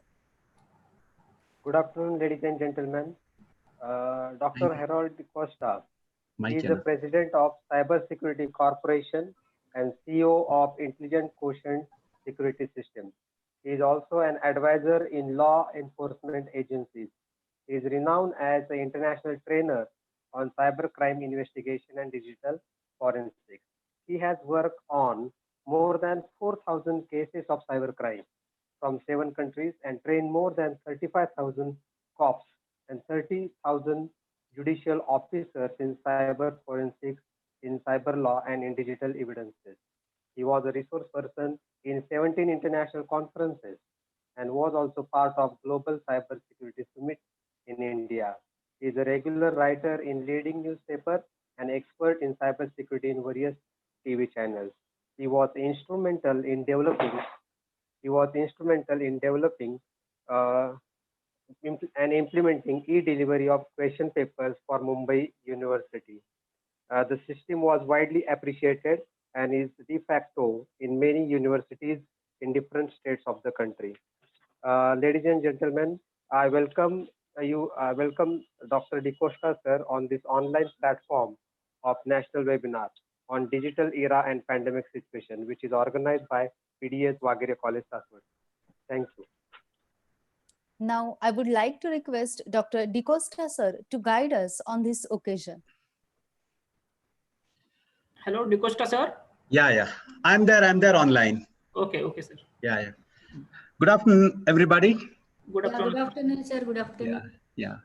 In fact, we are going to talk on the topic that is the cybercrime, which is mostly concerned with the digital convergence and rebooting the economy via internet. First and foremost, I thank the institute, the whole society for giving me an opportunity to talk to you on this topic, which is very important during this coronavirus era. I was listening to the past resource person who was there in the first discussion, Dr. Kaptan, and very well, nicely presented statistics they were. I've been knowing Dr. Kaptan for a long time from now, and extremely good presentation it was in terms of the digital convergence as how it is going to be used. Yeah. Well, my session will be on both the sides of the story. It should also tell you about the threats which you have on the internet. And it will also tell you that if we minimize these threats, then how come the economy of our country can be rebooted once again, which is presently looking as if it is on a ventilator. To start off the topic, I have some few questions. In fact, I cannot see you one-to-one, but then all the way, even though we may be far away in different locations, but one thing is there that we are all connected through this webinar. There's always a saying that united we stand and divided we fall. So we are now convergent together by the use of technology. And that's the reason that while I'm talking to you about the digital convergence, few basics have to be cleared before actually we understand what exactly this digital convergence is. I'm sure all of you who are there at this moment are using internet, and maybe using internet maybe for 5 years, 10 years, 15 years down the line. But when you talk about the advent of internet came in our country in the year 1994. It's almost 26 years that internet is there in our country. In the last 26 years, we found almost 65 crore Indians today hooked up to the internet. We are the second largest user of internet in the world.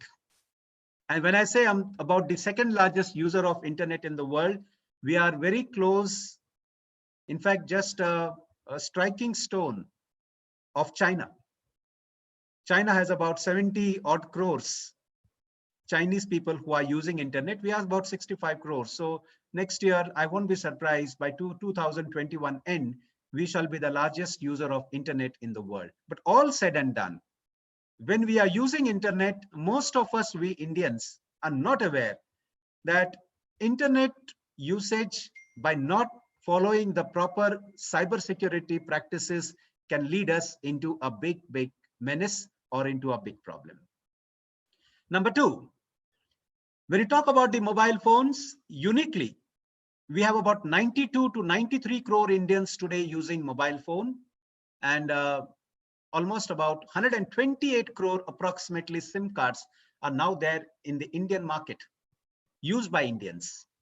But once again, a matter of caution that almost about 50% of the cyber crimes today which take place, which are registered in our country, they are done with the help of the mobile phone. So the misuse of mobile phone has started to begin, and it is going up in a more pandemic way that more people are getting to be victimized.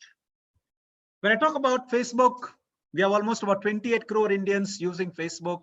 We almost have about 44 crore Indians using WhatsApp. We almost have about 32 crore Indians using emails. So from all the statistics what I shared to you, either we are number 1 in the world or number 2 in the world, and still we say that we are not digital convergent. Well, we are digital convergent, but when it comes as a matter of security, I'm very sorry to say that we are one of the poorest in the world. And therefore, during this coronavirus era, when most of us, we Indians, has now started to use technology for our personal work, for our professional work, we should be aware of this cyber security practices immediately. Our Prime Minister says Swachh Bharat Abhiyan. Well, it's a good thing, but I would add that we also require Swachh Internet Abhiyan, because many of the informations what we churn on the internet today, they are being misused. And therefore, under this scenario, I start on with my session, sharing with you some of the live case studies. I assist law enforcement agencies. I work very closely with the judicial agency in suggesting them about the digital evidence, admissibility of it, so on and so forth. I work with a lot of corporates, and the biggest thing is that I'm acquainted with a lot of institutes in Maharashtra and the other part of our country, where I try to figure out the awareness which should be there among the masses. Otherwise, this cybercrime will be a much bigger pandemic than the coronavirus. In fact, when you talk about cybercrime, for the last 20 years, we have the cyber law in place, Information Technology Act in place. But I wonder that hardly 1 to 2% of these cases actually get convicted. The rest of the things don't get convicted for various reasons. You see in the television that the coronavirus has got a mortality rate of 2.7%, 2.8%. We get so worried. But let me tell you, the day when the conviction increases as far as the cybercrime is concerned in our country, it will be much larger. I won't be surprised. Every 4th person who is using internet in our country in the days to come would become a victim of cybercrime, unless and until we press the button, not the panic button, but we press the button, which is a positive button, to ensure that the cybersecurity practices are put in place immediately and at a large magnitude. Well, I will just take you to a presentation, which I'm just going to share with you all. Well, there it is. The digital convergence, rebooting economy via the internet. Well, the initial introduction of mine has taken place. I had two institutes, two organizations. One of the institute where we do government associated work, and the other institute we do some corporate related work also. I'm basically from Pune, a Punekar, and moving around India, training the law enforcement agencies, training the judges, public prosecutors, corporates. So happy that I am a Punekar, trying to play a bit of my role in making the people of our country to be cyber conscious. Well, this is something what we are seeing now on the internet, on the media, on the televisions. And I assume that there are many teaching professionals who are there at this moment. And when we read in the media, we find jobs are getting to be lost. Yesterday, Uber fired about 600 people. Just 2 days before, Ola fired. We have about the telecom industry, which is bleeding. We have the infrastructure, which is bleeding. We have the real estate. We have the manufacturing sector, the engineering sector. So some part I've just took across is that it's said about 70,000 job losses in telecom industry in India is going to take place due to this coronavirus pandemic. And therefore, since the jobs are going to be lost, more and more cyber crimes are going to take place. And when you talk about the cyber crime, it's very important to know what the generic definition of cyber crime could be. Well, the most generic definition of cyber crime is when technology is being misused to do any unlawful activity, the net result which comes out of it, the crime, is cybercrime. We are in the top 5 nation in the world as far as the cybercrime is concerned. Every day, in and out, we see in the newspapers, we see it on the internet media, we see it on the electronic media, that cyber crimes are there to stay for a long, long time. Now, this telecom sector where 70,000 jobs are getting to be lost are mostly in the areas of operators, ISPs, tech solutions due to the cost optimization drive. Some losses in handset sales due to lack of demand, where most of the organizations in our country in the month of April, they showed 0 sales. I have yet to remember when I have heard of any organization showing a 0 sales. Maruti showed 0 sale, Tata Motors showed a 0 sale. And why not? Because we were inside home trying to fight out the coronavirus. No people or very few people were going out. There was, all the shops were closed, industry was closed, except the essential items which were there. Otherwise, the whole of India was under complete lockdown. Well, IBM is the latest tech giant to cut jobs in the midst of pandemic. Well, an unspecified number of employee layoffs come as coronavirus pandemic triggers economic slowdown. Well, IBM said that the cuts are aimed at making it more agile, but they come against the backdrop of a major economic slowdown triggered by a coronavirus pandemic that has caused many of its customers to dial back investments and hold off on big software deals. Why I am showing this to you? Probably you may be thinking that why I started in a negative side. The answer is very simple, because till the time we don't understand the negative side of it, we won't be in a position to build up a positive layout that how we should come out of this deep, disgusted pandemic coronavirus. In the last little more than 2 months of a lockdown, I had almost about 103 cybercrime cases coming to me from all over India. Well, about 5 to 6 cases came to me from the globe, different parts of the world. And when I talk about this 103 cases which came to me during this coronavirus era, most of these cases which came to me, they were associated with the financial frauds. One reason why financial frauds is because I'm just narrating to you, jobs are going to be cut, cyber crimes are going to increase exponentially. And therefore, the cyber crime is more important probably then the coronavirus pandemic, because this is a big pandemic which we have not given a thought till now. We have to give a thought now, because we may be able to control coronavirus probably in the next 1 year or maybe 2 months down the line. The government is trying its hard, but the jobs which are going to get lost, how come we are going to get it back, is a major question which the world is finding it about. Last 100 years, thus such type of the economic recession has not taken place, which we are now facing through this era.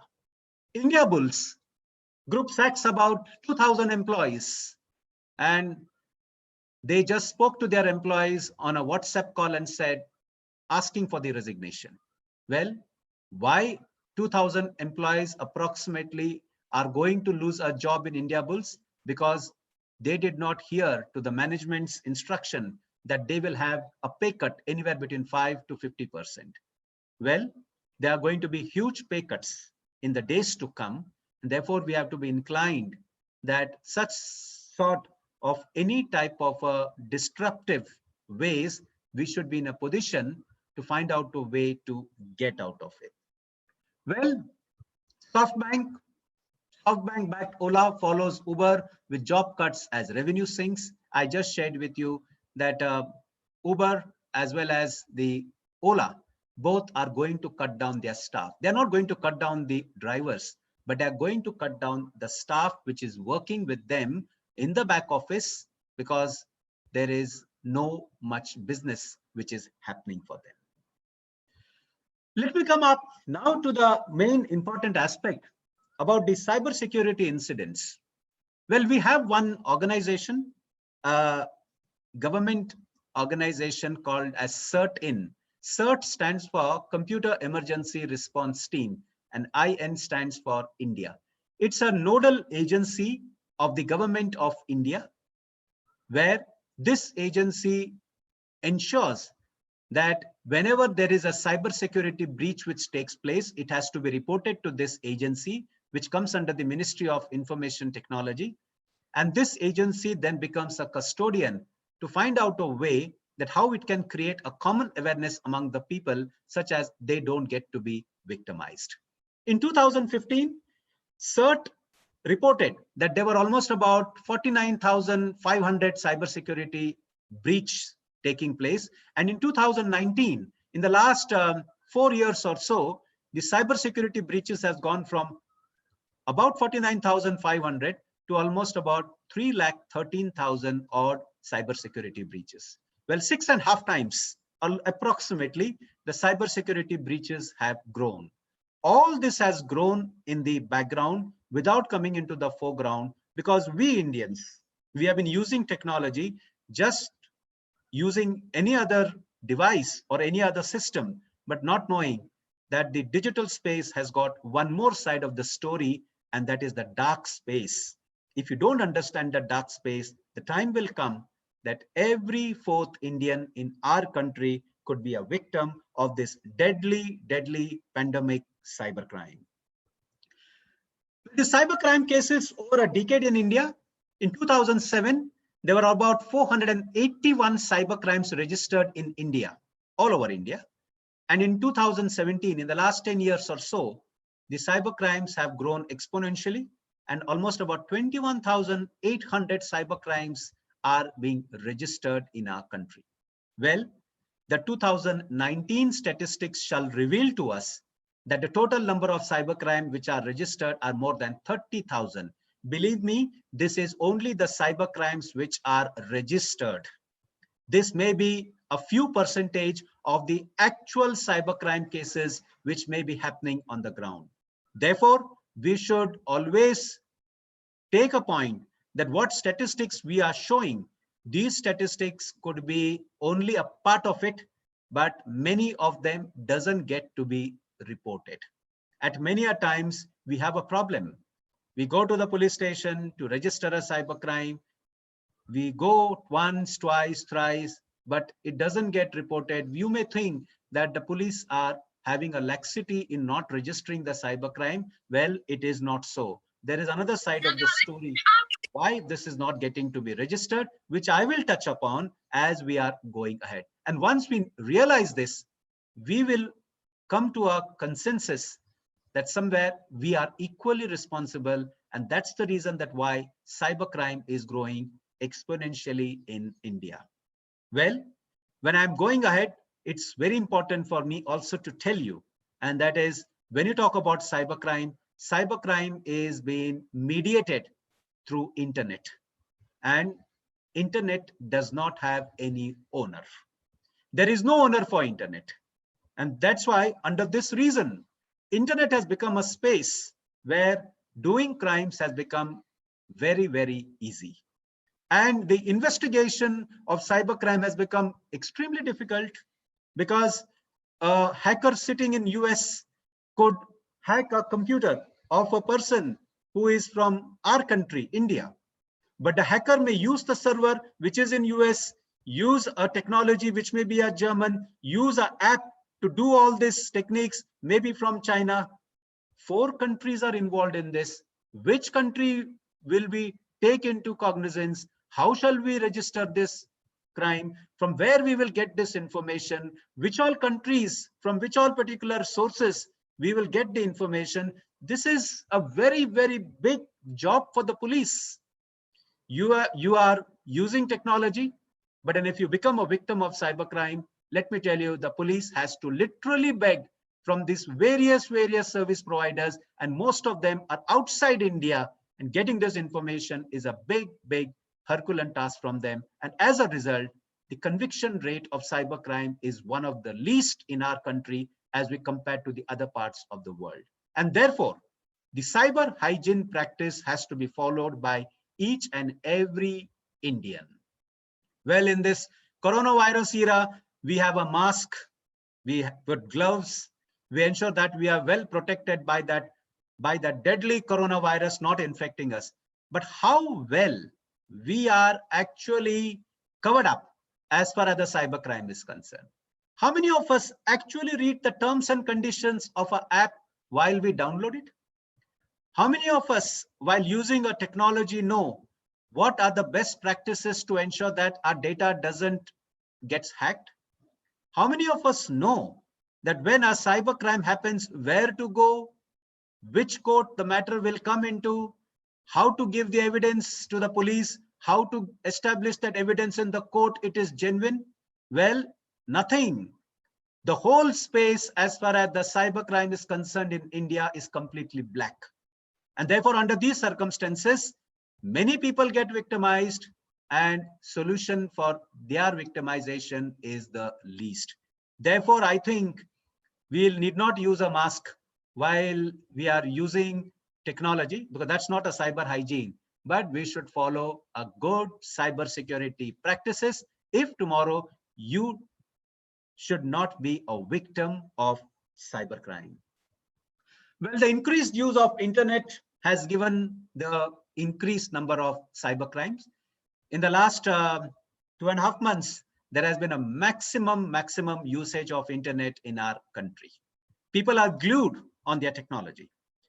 In October 2019, I was a resource person of the India Mobile Congress, one of the topmost conference of the South Asia. And while I was a resource person at this conference, I heard our Union IT Minister, Mr. Ravi Shankar Prasad, stating that an average Indian today spends about 3 hours, 47 minutes on the social platform, on the social media platform. No, that was about 7 months before, when we were unaware that come March, we will be having a problem of this coronavirus in our country. In the last 2.5 months, I am sure that this 3 hours, 47 minutes of our social media usage by an average Indian could be going much higher. Probably it could be somewhere between 5 hours to 5.5 hours of the daily use, or maybe a little more than that, which we are using on the internet on a day-to-day usage. And as the internet usage is more, as the number of users are more, and if security practices are not being followed, best cyber hygiene practices are not been implemented, the chances of the persons getting victim to cybercrime is increased exponentially. Well, I say 103 cases I received in the last 2 months, which is a very alarming figure.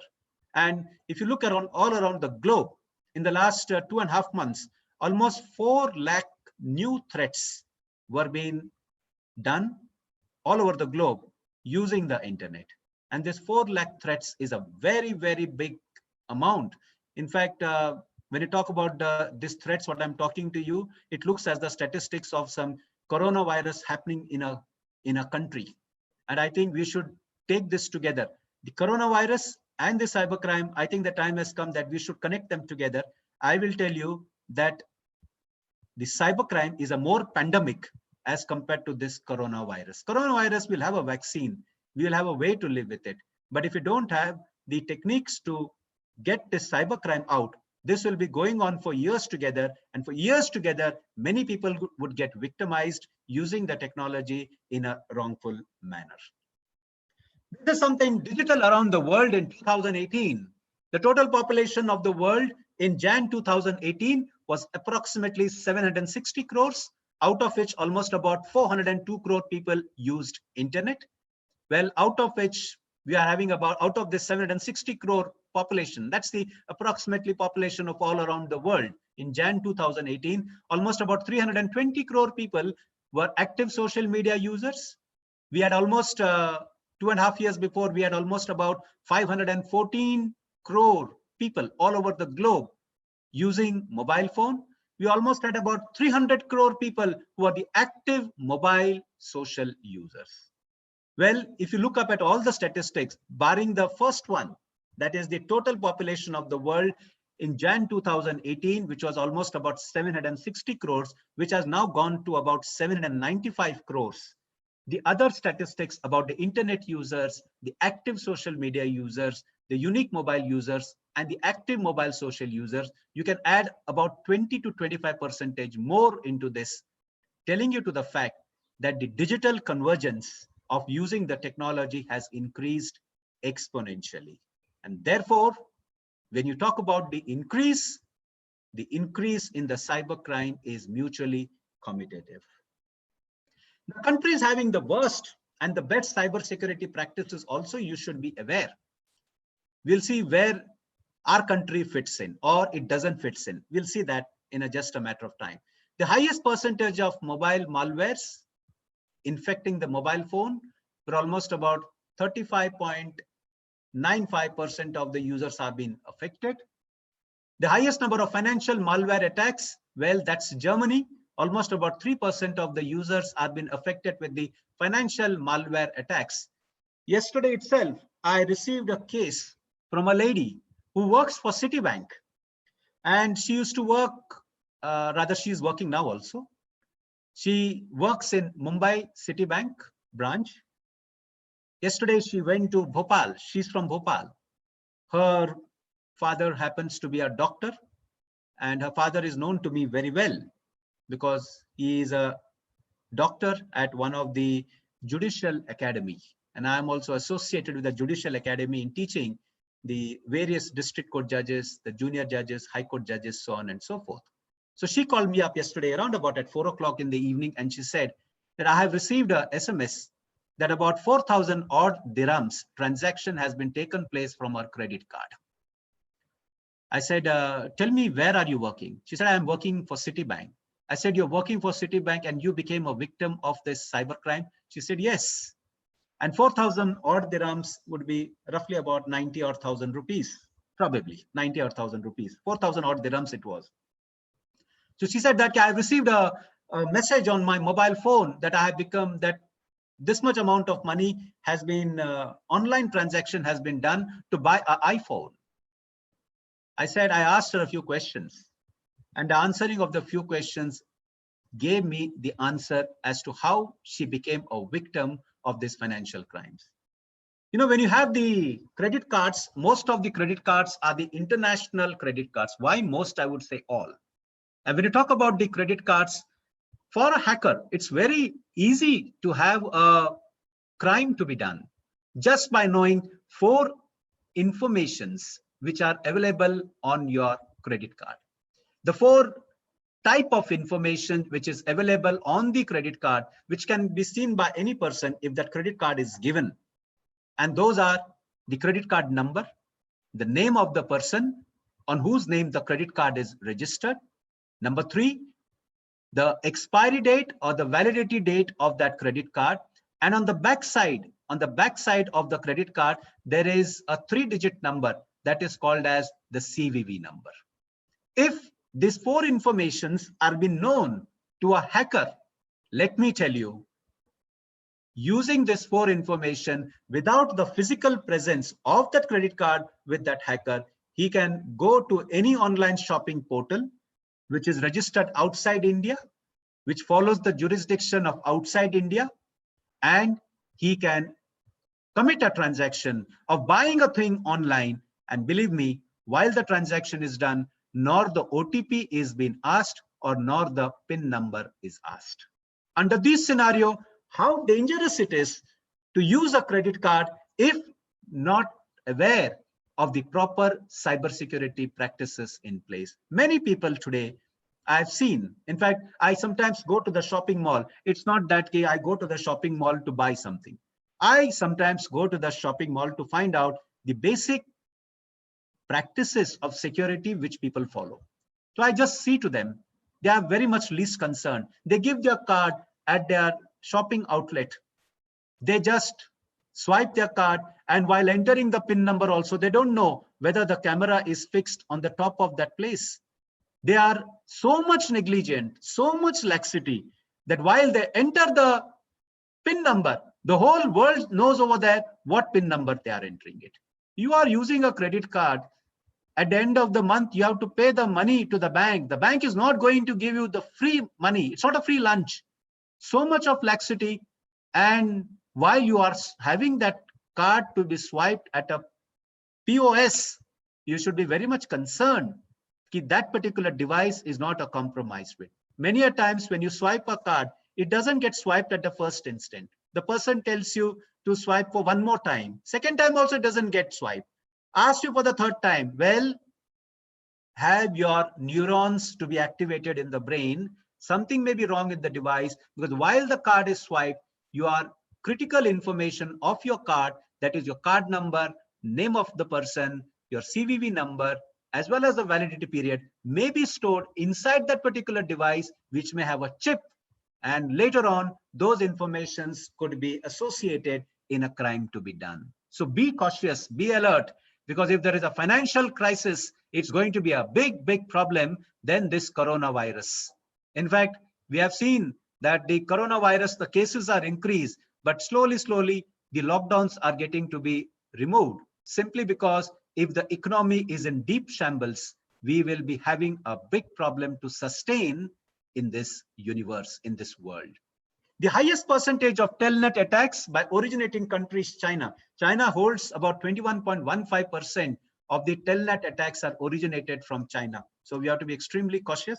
Well, I see sometimes on WhatsApp, people put up some informations. Don't use Chinese apps, because if you use a Chinese apps, the economy of the China will grow. So ban China, ban Chinese items. Well, sometimes I have a hearty laugh listening to that WhatsApp or going through that WhatsApp messages, because the mobile phone on where you get that WhatsApp message, 80% of the mobile phones are manufactured in China itself. And here we have big, big pundits who say that ban Chinese items. Well, I would say that first ban that Chinese mobile instrument before you say, and before you evangelize the people, before you tell the people in this world that ban the Chinese items. Well, we have a concept of Make in India, but in the Make in India concept, we have got some mobile manufacturers from different parts of the world setting up their offices in India, but still they are using the technology of China. Why can't we Indians have a technology to be developed? Why Make in India? We will say made in India. We will say made by India. Only under this context, then we should say to ban the Chinese items. Because if we start banning the Chinese item, we will not be having the mobile phones also to be manufactured, because if China stops manufacturing mobile phone, we'll have a huge shortage of mobile phones going ahead. And that may become a big, big problem in the days to come. The highest percentage of attacks by crypto miners is Uzbekistan. Almost about 14% of the people get infected in Uzbekistan with the cryptocurrency. And we talk about cryptocurrency, the thing which comes to my mind is the Bitcoins. Least prepared for cyber attacks is Vietnam. It is just having a score of 0.245, is the least prepared. And let me tell you, in this coronavirus era, many of the companies are now shutting down their plants, their manufacturing units in China, and they are going to Vietnam because it's understood that in Vietnam, the labor is little cheap, the economy is growing up, the other facilities also are better. So many of the large manufacturing units are now going to Vietnam, but when they are going to Vietnam, they should also look across how well versed they are as far as the cyber attacks is concerned. So best prepared for cyber. So the least prepared for cyber attacks is Vietnam, that is 0.245. And the worst up-to-date legislation for cyber security is Algeria. Worst cyber security practices. The law in Algeria, as far as the cybercrime is concerned, is the worst. Well, in India also, we have the cyber law in place from the year 2000. The first amendment of cyber law in our country took place in 2008. It's almost 12 years now that the law has not been modified. Technology has gone from one end to another end in the last 12 years, and the law yet has to be amended in the last 12 years. I'm sure that many of the participants who are there of this webinar are some senior professors also, some young professors also. I think you should be aware, and through you should make this awareness to the students also, that cyber law, cyber security, cyber forensics is the future for many of the students to get them absorbed, because there are a lot of things to be done in this sector. Well, when you talk about the so-called, the lowest scoring countries per category also are there. Well, I will just be a little fast now. In the financial malware attacks, Ukraine, 0.3% of users, they become victim of financial malware attacks. There it is, one of the country where the financial malware attacks are the least. The lowest percent of computer malware infections, well, Denmark, 5.9% of the users. Lowest percentage of telnet attacks, Algeria, Uzbekistan, and Sri Lanka. Well, only 0.01% of them get infected through this telnet attacks. When I talk about telnet attacks, it is a remote access attacks.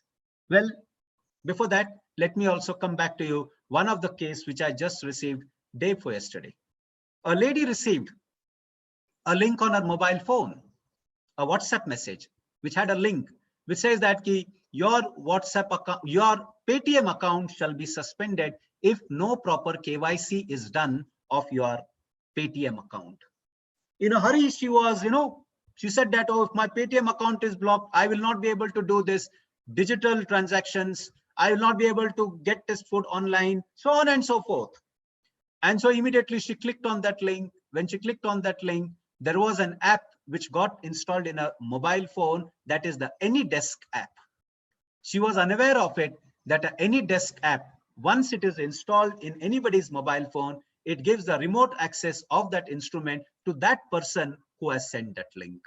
And the net result was that through this AnyDesk app, the hacker got access to a mobile phone, did a fraudulent transactions of 20,000 rupees 4 times, and she lost about 80,000 rupees during this coronavirus pandemic era. Here, getting money, people are, the wages are becoming less. There is a pay cut down. People are losing jobs.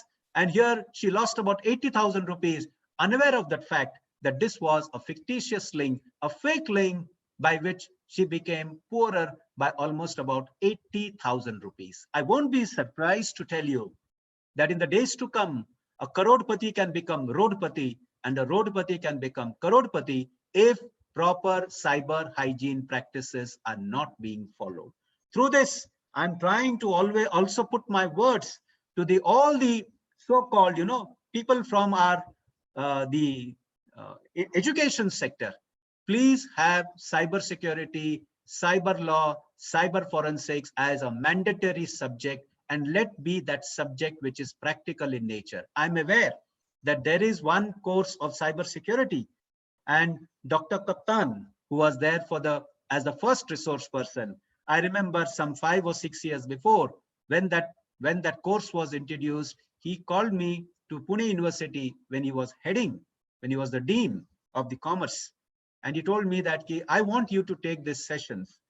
What really inspired me is that there is one person who doesn't want his students to get only the theoretical knowledge, wants to get the students the practical aspect of what cybersecurity is. And believe me, I had one of the finest batch in telling the participants, telling the students the real side of the story.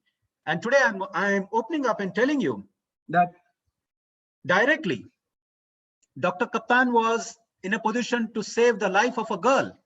Well, I had a student in that batch. Well, I couldn't recognize her much. She called me, I think about 2 or 3 years before. I don't remember now because so many cybercrime cases come to me. And she just introduced me and said to me that I am from Buldana. I said, what happened? She said, I was a student. I said, okay, what happened? She said that there is a fictitious profile of mine which is made on Facebook. And all wrong derogative comments have been uploaded. And my phone number is listed on that site. And my photographs also have been misused and put some in pornographic sites. And there is unwarranted calls which are coming to me. She gave me the reference that she was a student at Pune University. When she said Pune University, it quickly reflected that it is from the commerce division only. Because while talking, she also gave me that she was my student. And then later on, she did tell me also that she was a student at the commerce faculty. I said that, now tell me, what is your problem? She told me that how to ensure that these calls should be blocked. I said, I can talk to a senior official, a senior police officer in Buldana. You can go and you can make a complaint. She said, no, I come from a very conservative family.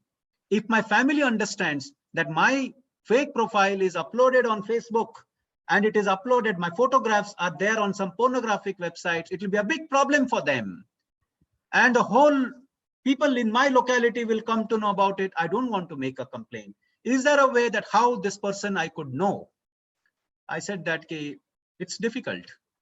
But then she said, if I don't know about this, I will take the extreme step of committing suicide.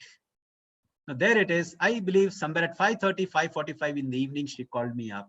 It was a very, very daunting task for me because there was a matter where I have to save a life of a person in the best possible way without informing the law enforcement agency, because she said, if you inform them, if they come to my place or if they call me, if they know, if the people around know, it will be a difficult place for me to live and for my family to survive in this place in Buldana.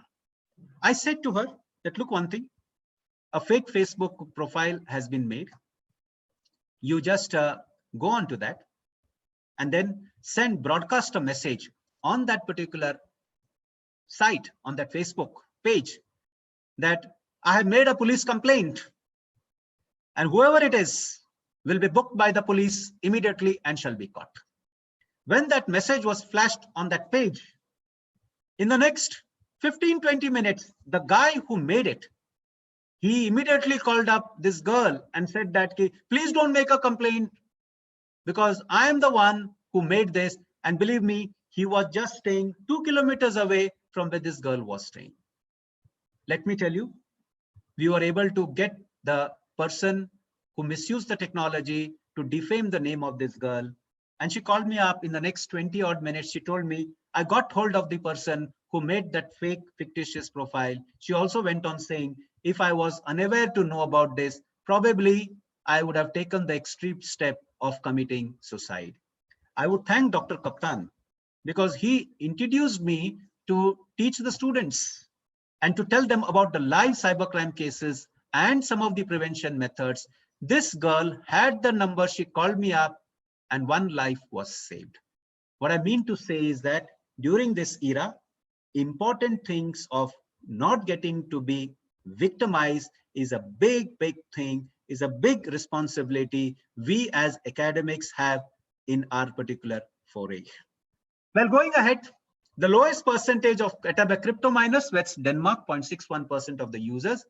The best prepared for cyber attacks is Singapore. Singapore is the best prepared, 0.925. And the most up-to-date legislation for cybersecurity is France, China, Russia, and Germany. In all of this, you will find India is not there either in the worst or not there in the best. We are in between, na ghar ka, na ghat ka, and that becomes more difficult for us. If at all either we were worst or best, somewhere we will be able to be a part. If you are worst, there is a lot of scope for improvement. If you are the best, we could be a torchbearer for many of the nations to follow our systems. Neither we are in the worst, neither we are in the best. We are somewhere in the between, na ghar ka, na ghat ka, which means that the problems are bountiful and we should be extremely conscious about it. Well, the cyber crimes have risen amid this COVID-19. Well, a lot of fake websites have been created, fake domain names have been created in the name of the health infrastructure, in the name of PM Care Fund. There are many fake sites which have been floating, fake links which have been floating. People are getting victimized, losing their money. One such incident happened when just about 8 or 9 days before, I received a WhatsApp message from one senior lady from one of the topmost state level academy of the government of India. At about 8:39, when I was about to have my dinner, she just sent a message to me saying that having webinar is an offense, or having sessions through webinar is an offense. And she sent me an image as if it was broadcasted on the Aaj Tak channel. The 3/4 of that image contained that having session through webinar is a cognizable offense, and the 1/4 of that part of that image had the photograph of our Prime Minister, Shri Narendra Modi. You know, any person to that factor would come to a conclusion, oh, having session through webinar is a cognizable offense, and we shall be booked under Section 498, which is a Domestic Violence Act, not at all connected with any of the matter related to this cybercrime. What I mean to say is that when this came up, I did a forensic image. I took that image and did a forensic administration of that image and found that it was a nicely crafted image made in Photoshop, and it was pasted on the backdrop of an Aaj Tak screen just to look across that this message is a breaking news which came on the Aaj Tak channel. Immediately, I replied her. I said, Madam, this is a fake message, and this is a modified message which was looked as if it has come on the so-called Aaj Tak channel. But she told me it took me about half an hour for me to completely do this analysis. But in that half an hour's time, she already had sent this message to 10 to 12 other groups, and some other groups were very high senior government official groups where this message was broadcasted. Well, from now onwards, before you get any message which speaks about the health related matter, which speaks about the government norms, regulations, please apply your mind. Check for the authenticity of that messages before we work like glorified clerks transmitting the message from one place to another place. You and I may think that we are doing something good for the benefit of the people, but in reality, we are spreading some fake rumors, fake messages where people may lose their life. Just 2 days before, I received a link which came from Karnataka to me that 2 persons have lost their life. Why? Because they read a message on WhatsApp which says that for prevention of COVID-19 pandemic, for prevention of COVID-19 coronavirus, you should drink so and so kada. And they drank that kada. The sons died first, followed by the father. Actually, why do we believe all this if these informations are not coming from the reliable sources? So there are many doctors today on this coronavirus pandemic. Many doctors have been created now who are making their own set of the stories and broadcasting this message on WhatsApp. Well, most of them are fake. The other day, I found one doctor from Sholapur, a self-proclaimed doctor, a Ved, saying that I have got the medicine. Let the system come to me. I will give this medicine free of cost. And in the next 15-20 days, all the people in our country will be out of this coronavirus. Out of concern, I spoke to some officials who are associated with me in my groups, in my various groups. They told me such type of messages are coming to us on a day-to-day basis. just ignore this, because if you take a cognizance of this situation, we will catch hold of many such glorified doctors who have come during this last 2 months, and the jail will be insufficient to put them across. So beware, unless and until that information is coming from the right government source. There are a couple of websites where you can check for the fake news. One is boomlive.com, BOOMLIVE.com. The second one which comes to my mind is altnews, ALTNEWS.in. These are the couple of websites where if you have got any doubt, just Google it. And these are a couple of the websites which may tell you that this message is authentic or this message is fake. Well, phishing attacks have increased. Well, when you talk about the phishing attacks, today there are a lot many emails which are coming from the HR department to people, to citizens, targeting them by giving them fake offer letters. Well, there are cybermongers targeting users to download apps, telling them about the contacts contaminated with the deadly virus, and fake emails targeting users that their browsing habits are recorded and giving threats to make payments through Bitcoins. Well, the fake emails targeting users, I had a case coming to me from a lady, a senior government official working in the revenue department of the government of India. At around about 10:30 at night, she called me up and she said that she has received an email from an unknown person saying that what she is browsing on her laptop, what she is browsing on her mobile phone, each and every information that person has. And he put a claim that if you don't pay me $2,000 through Bitcoins, I will have this information of yours to put in the public domain. She called me up at night 10:30 telling me I am in a deep problem. What should I do? Well, I did the forensic administration of that email, and in 15 minutes, I found that that email was spoofed and fake. You require people today having such type of a knowledge to be there in the system, because jobs in cybersecurity space is going to increase exponentially. We may require many cyber lawyers, we may require many cybersecurity specialists, we may require many cyber forensic person, because every fourth person, according to me, shall become a victim of cybercrime in the days to come. I did predicted for the last 14 years now, I'm there in this field. In 2006, I predicted that India shall be one of those countries where cybercrime will be the highest. See, 14 years down the line, we are in the top 5 countries as far as the cybercrime is concerned. Coming 2 years, if we don't take proper cyber hygiene practice in place, I won't be surprised that we would be in the top 2, if not the top country, as far as the cybercrime is concerned.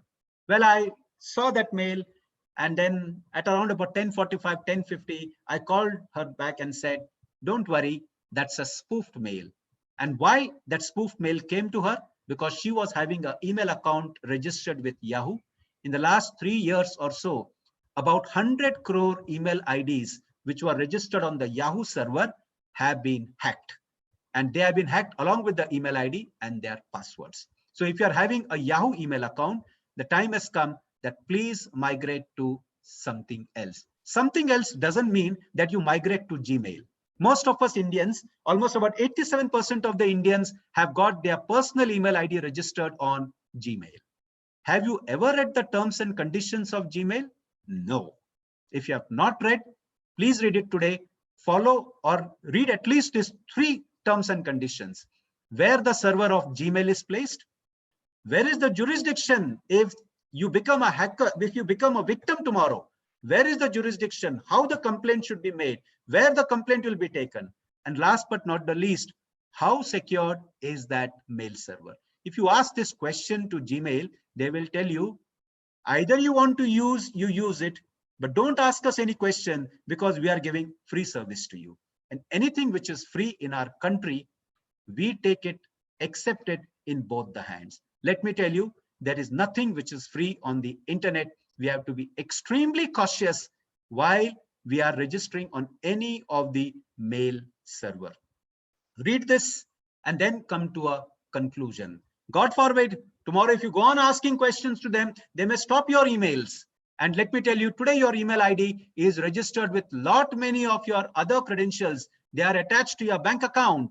They are attached to a lot of other schemes. They are attached to your educational system. Your whole system can be completely going down if you are using a mail server which is registered outside, and tomorrow if they pass a legislation, all those who are not from our country, their email account should be blocked. What are you going to do is a serious question. I'm a big fan of Baba Ramdev. I like his yoga very much. And he says that ki khana swadeshi, pina swadeshi, rehna swadeshi. Through you, I want to put this question to Baba Ramdev. When will the server be swadeshi? And if the server is swadeshi, then I think many of these questions, what I'm putting forward, will be answered. But as of now, server is not swadeshi. And if you put this question to Baba Ramdev, well, in a lighter tone, I would say, in the next 48 hours, we may have the Patanjali server in place. And once that server comes in place, I'm sure to a large extent, many of us, we Indians, shall not get victimized through these technologies which are made today by the other Western part of the world or the other part of the, I'm not against them. Please don't take it in that way. I'm just concerned about my own people to the extent that the legislation, what they follow is of their country and not of our country. That's the only my big concern. Well, the cyber threats during COVID-19, well, I've been mentioning to you the top country which has become the cyber crime country in the last 2.5 months is United States. That's the country where internet originated, and that's the country now which has become the worst country as far as the cyber threats are concerned. That doesn't mean that cyber threats have not influxed within us. They have influxed with us also, but our statistics are yet to come because we are fighting still coronavirus. Well, United States is far more improved, technology developed country where technology is more developed. Threats also are going to be increased to that extent. Well, the preventions now, well, quickly I will go through it.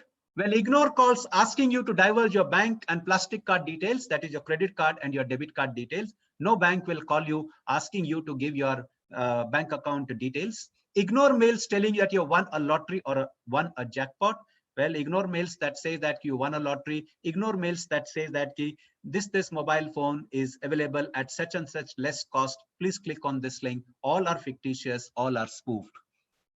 Don't download apps from unauthentic websites. Well, Arogya Setu app, please go to the government registered website and download the app from them. Otherwise, it may happen that you may go to the Play Store and download an app thinking that it is the Arogya Setu app, but no, it's not the Arogya Setu app which is made by our government. It may be an app, and there have been instances where Arogya Setu app has been installed thinking that it is our government app, but actually it is somebody else, some other country who has developed it. Rather than getting to be protected from this deadly virus, our information which is there, the private information in the mobile phone, has gone to an hacker, which is then misused. Install paid antivirus, very important. A paid antivirus is very, very important to be installed. Many of us, in fact, about 89% of the mobile users in our country are using the free version of the antivirus. Please keep this habit out. Your mobile phone has become next most important thing than our life. We can survive without food for days together, but we cannot survive with a mobile phone for more than 15 minutes. If for more than 15 minutes we don't look at the mobile phone, we think something has happened with us. In fact, in a lighter vein, WhatsApp has become a new religion for us. Morning we get up, the first thing what we look up is WhatsApp. Night when you go to bed, the last thing what we look up is also the WhatsApp message. And to ensure that whatever you have in your mobile phone is properly protected, having a paid antivirus is a must. Download apps only which are required. Don't download apps which you don't require it. And don't share personal and sensitive information while installing the apps. If while installing app, the app is asking you to give the location of your contact book, the app is asking you to give the contact, to give you the access of your location, to give the access of your Bluetooth, well, let your mind diverge now. Let your mind give you a signal that this app is a dangerous app which I should not install in my mobile phone. And last couple of minutes, the demand for cybersecurity roles. Since I'm talking to participants who are there from the education sector, I thought that this is the forum that I can ignite my thought process, and together we can move in making our country cybersecurity resilient.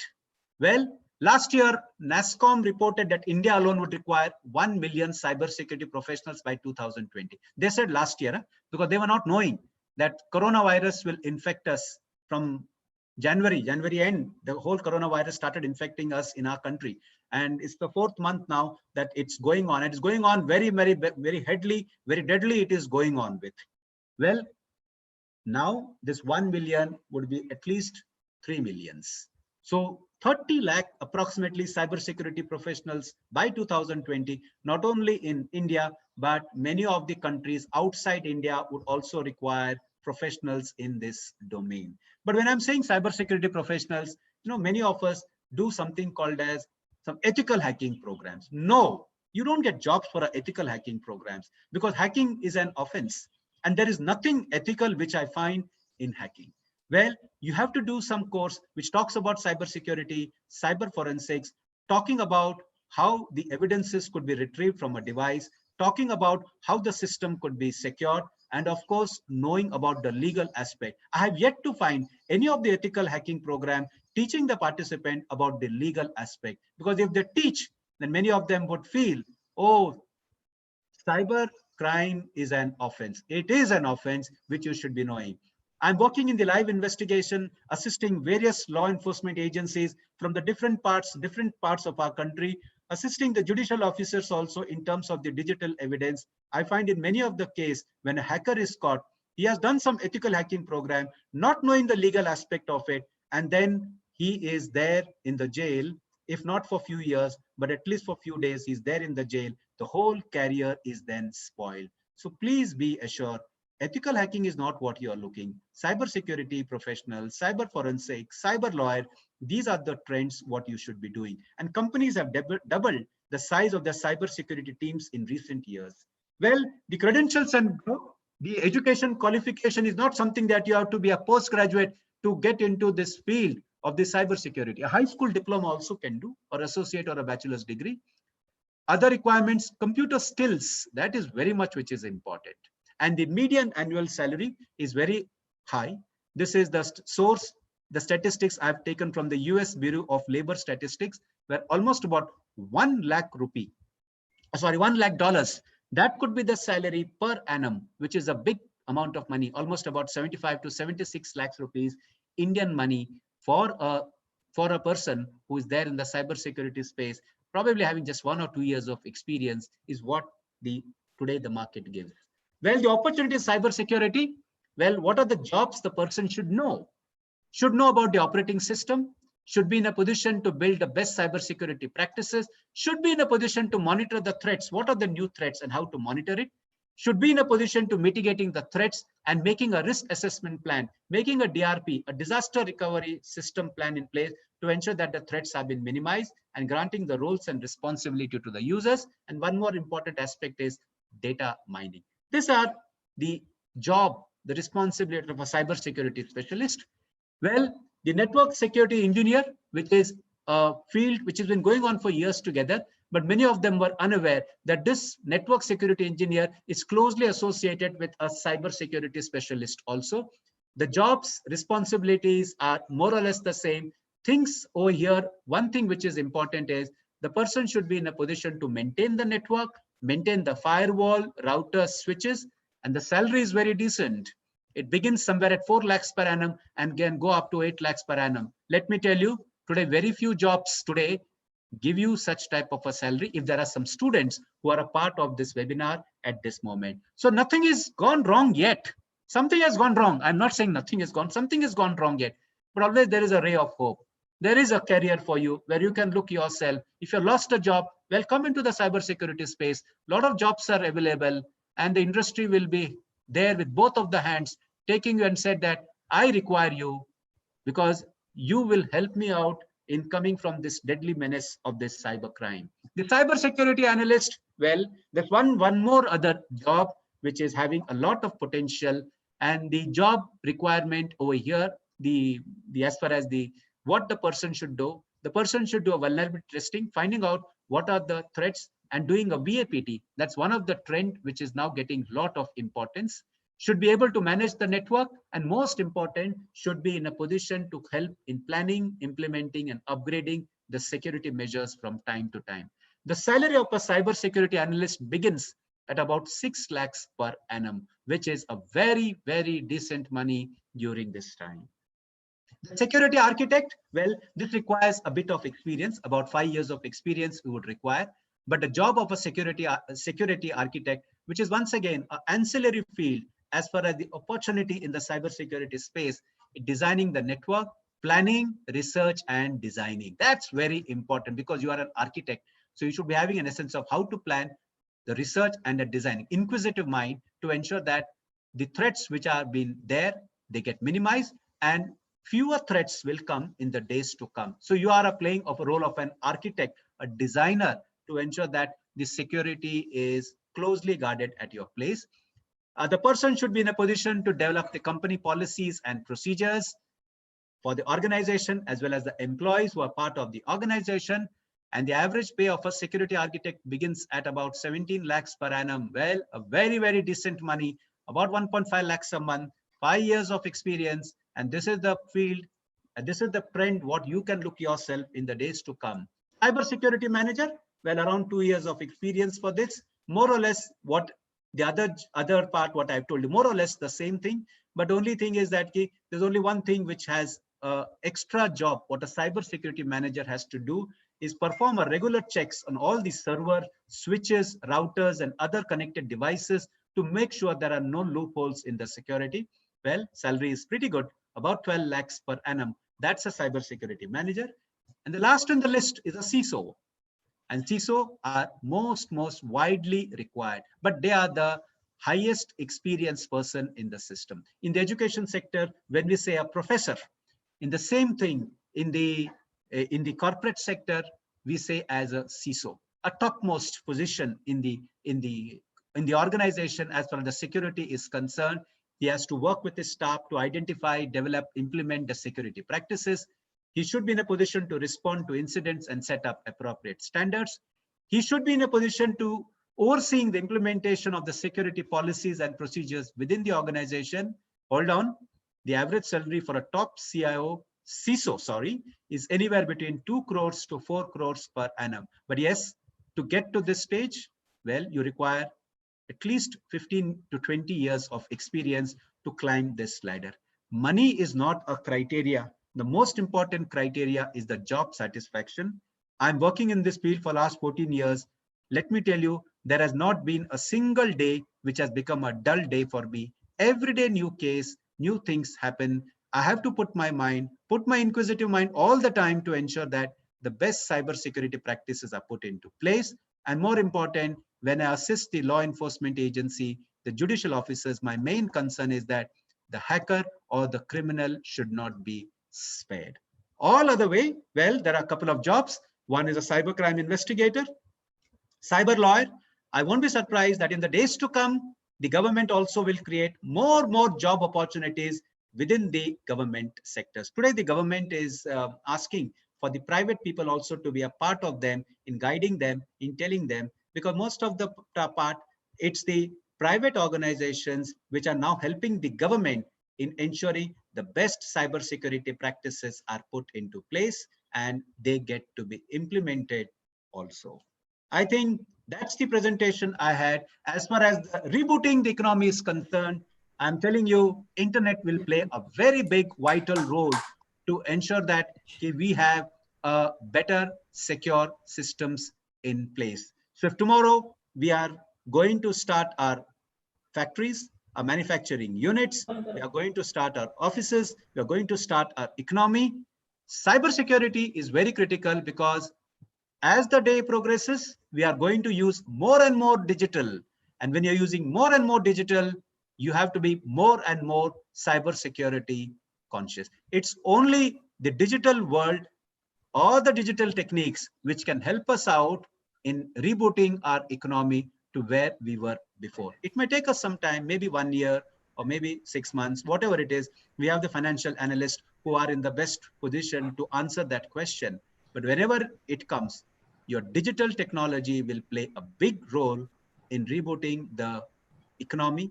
Internet will play a big role in rebooting the economy. But while internet is in use, let me tell you, cyber security will play a very, very pivotal role. So before I wind up, I say a big thank you to all. I don't know whether I'm allowed to take questions from the participants. If at all there are any questions, I'll be Yes, more sir. than Yes. happy. Yes, if I have a questions, I'll be more than happy to take some of the questions which you ask. But then I also urge all our teaching faculty members, please have cybersecurity, cyber forensics, cyber law as a mandatory programs in your syllabus. Please do have it. India requires cybersecurity, cyber lawyer, cyber forensic specialist immediately to come out of this ventilator and not get to be victimized. So I thank you all for being there.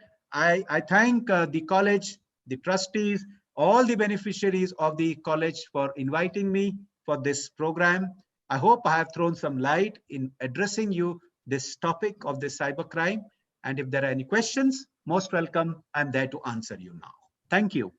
Thank you so much, DeCosta sir. I am Dr. Principal Sushma Bhosle, and I am very much thankful for focusing so many small questions we have, and your case studies are very good. So all the participants are happy, and so many questions are there. So Yes. I asked our co-convener Bhaval sir kindly ask 2 questions, and then I request DeCosta sir that we can forward all the questions to you, and if possible you can personally reply them, because there is a time slot. So I just asked Dr. Bhavar sir kindly ask 2 questions from the participants, so that DeCosta sir kindly answers all these. Yes. Uh, Most good, welcome. Good afternoon, DeCosta sir. Good afternoon. There is one question from Ashok. How to Yes. prevent our bank account from cybercrime? Well, very simple. When you talk about a bank account to be prevented from cybercrime, if you're doing any internet banking, always use a virtual keyboard. If you are doing it any internet banking from your laptop, don't use the normal keypad of your laptop. Use the virtual keyboard. When you're using a virtual keyboard, your keystrokes are not stored in the system. Thereby, you will not get to be victimized. That's number one. Number two, use one single machine to do any type of your so-called digital transactions. We have a habit. We change our systems while doing digital. Today I do it on this laptop. Tomorrow I do it on that laptop. You never know that some of the laptops may be compromised with some softwares called as keyloggers or spywares. And while doing that, there is an element that your particular critical informations regarding your bank account, your login credentials, password could then get to be thrown out to other person who then can use it in a fraudulent manner. And third and the most important part, which I've been telling before also, please install a good quality antivirus in your mobile phone. If tomorrow you become a victim of any such type of a bank account or a cyber fraud, that antivirus shall alert you and tell you there is some suspicious activity which is taking place in your laptop, in your mobile phone, by which you will be averted. And last on top of it, when you talk about the banking fraud, if you get a call from a bank saying that I'm calling from the bank so and so, please ignore that call and tell as many people as you can that there is a call which comes from such and such number, and this is a fraudulent call. If you have that tenacity, if you have that type of a courage, which you should have, please report such type of a calls, fraudulent calls, saying that they are calling from the bank to the SP, Superintendent of Police, email ID, if you are in a district, in a Gramin Bhag. And if you are there in the commissionerate, please address this number to the city police commissioner so that they can take a cognizance of this and such things could be minimized. Thank you, sir, for your valuable response. Yes. Second question from Mr. Sethi. Is that possible that we should say no to China product? Then if yes, then how we can do? No, I said in my part that we should use indigenous, but to use indigenous, I think we have to do immediately. because I'm not saying that you should use Chinese products. We can do indigenous. I don't think, because we have got the greatest talent. We have the Arogya Setu app, which is a very good thing, which has been done by the government of India. So we should use this. We should use the Indian apps. We should promote the Indian apps. But while doing it, 2 or 3 things should be done before we start abandoning everything of China. The first thing is that we should have our own root server in our country, number 1. Number 2, we should have the cyber law legislation to be modified immediately, I mean to say. And number 3, we should create a large number of awareness to the people about the breaches which are taking place in the cyberspace.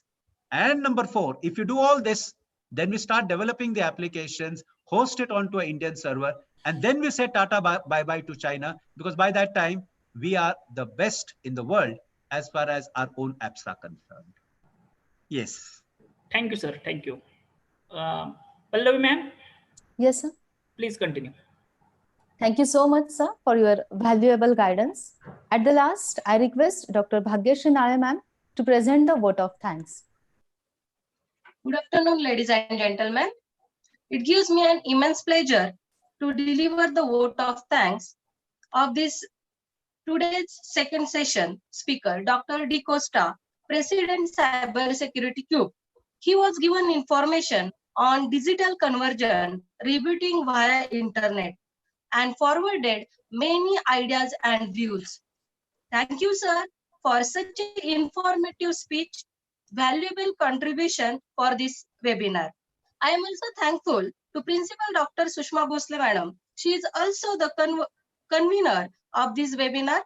Her guidance is always a source of inspiration for us. Thank you, Madam, for your support. I also thankful Dr. Subhash Babal, co-convener of this webinar.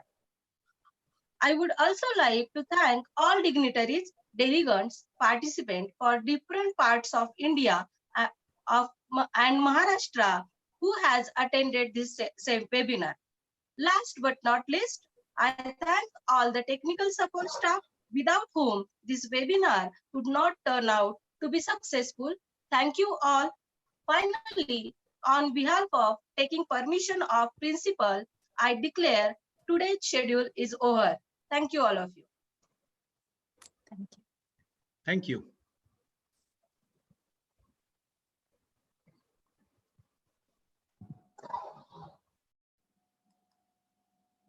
Principal ma'am. Yes, leave the meeting. Okay, ma'am. Yeah.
Hello.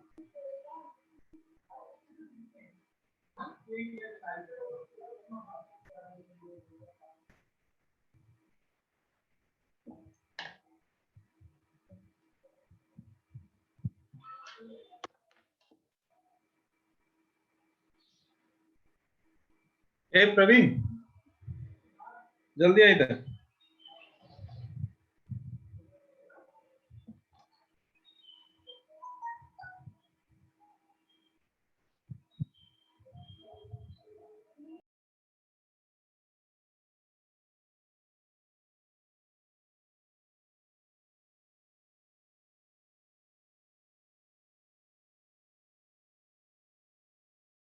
much attention to you.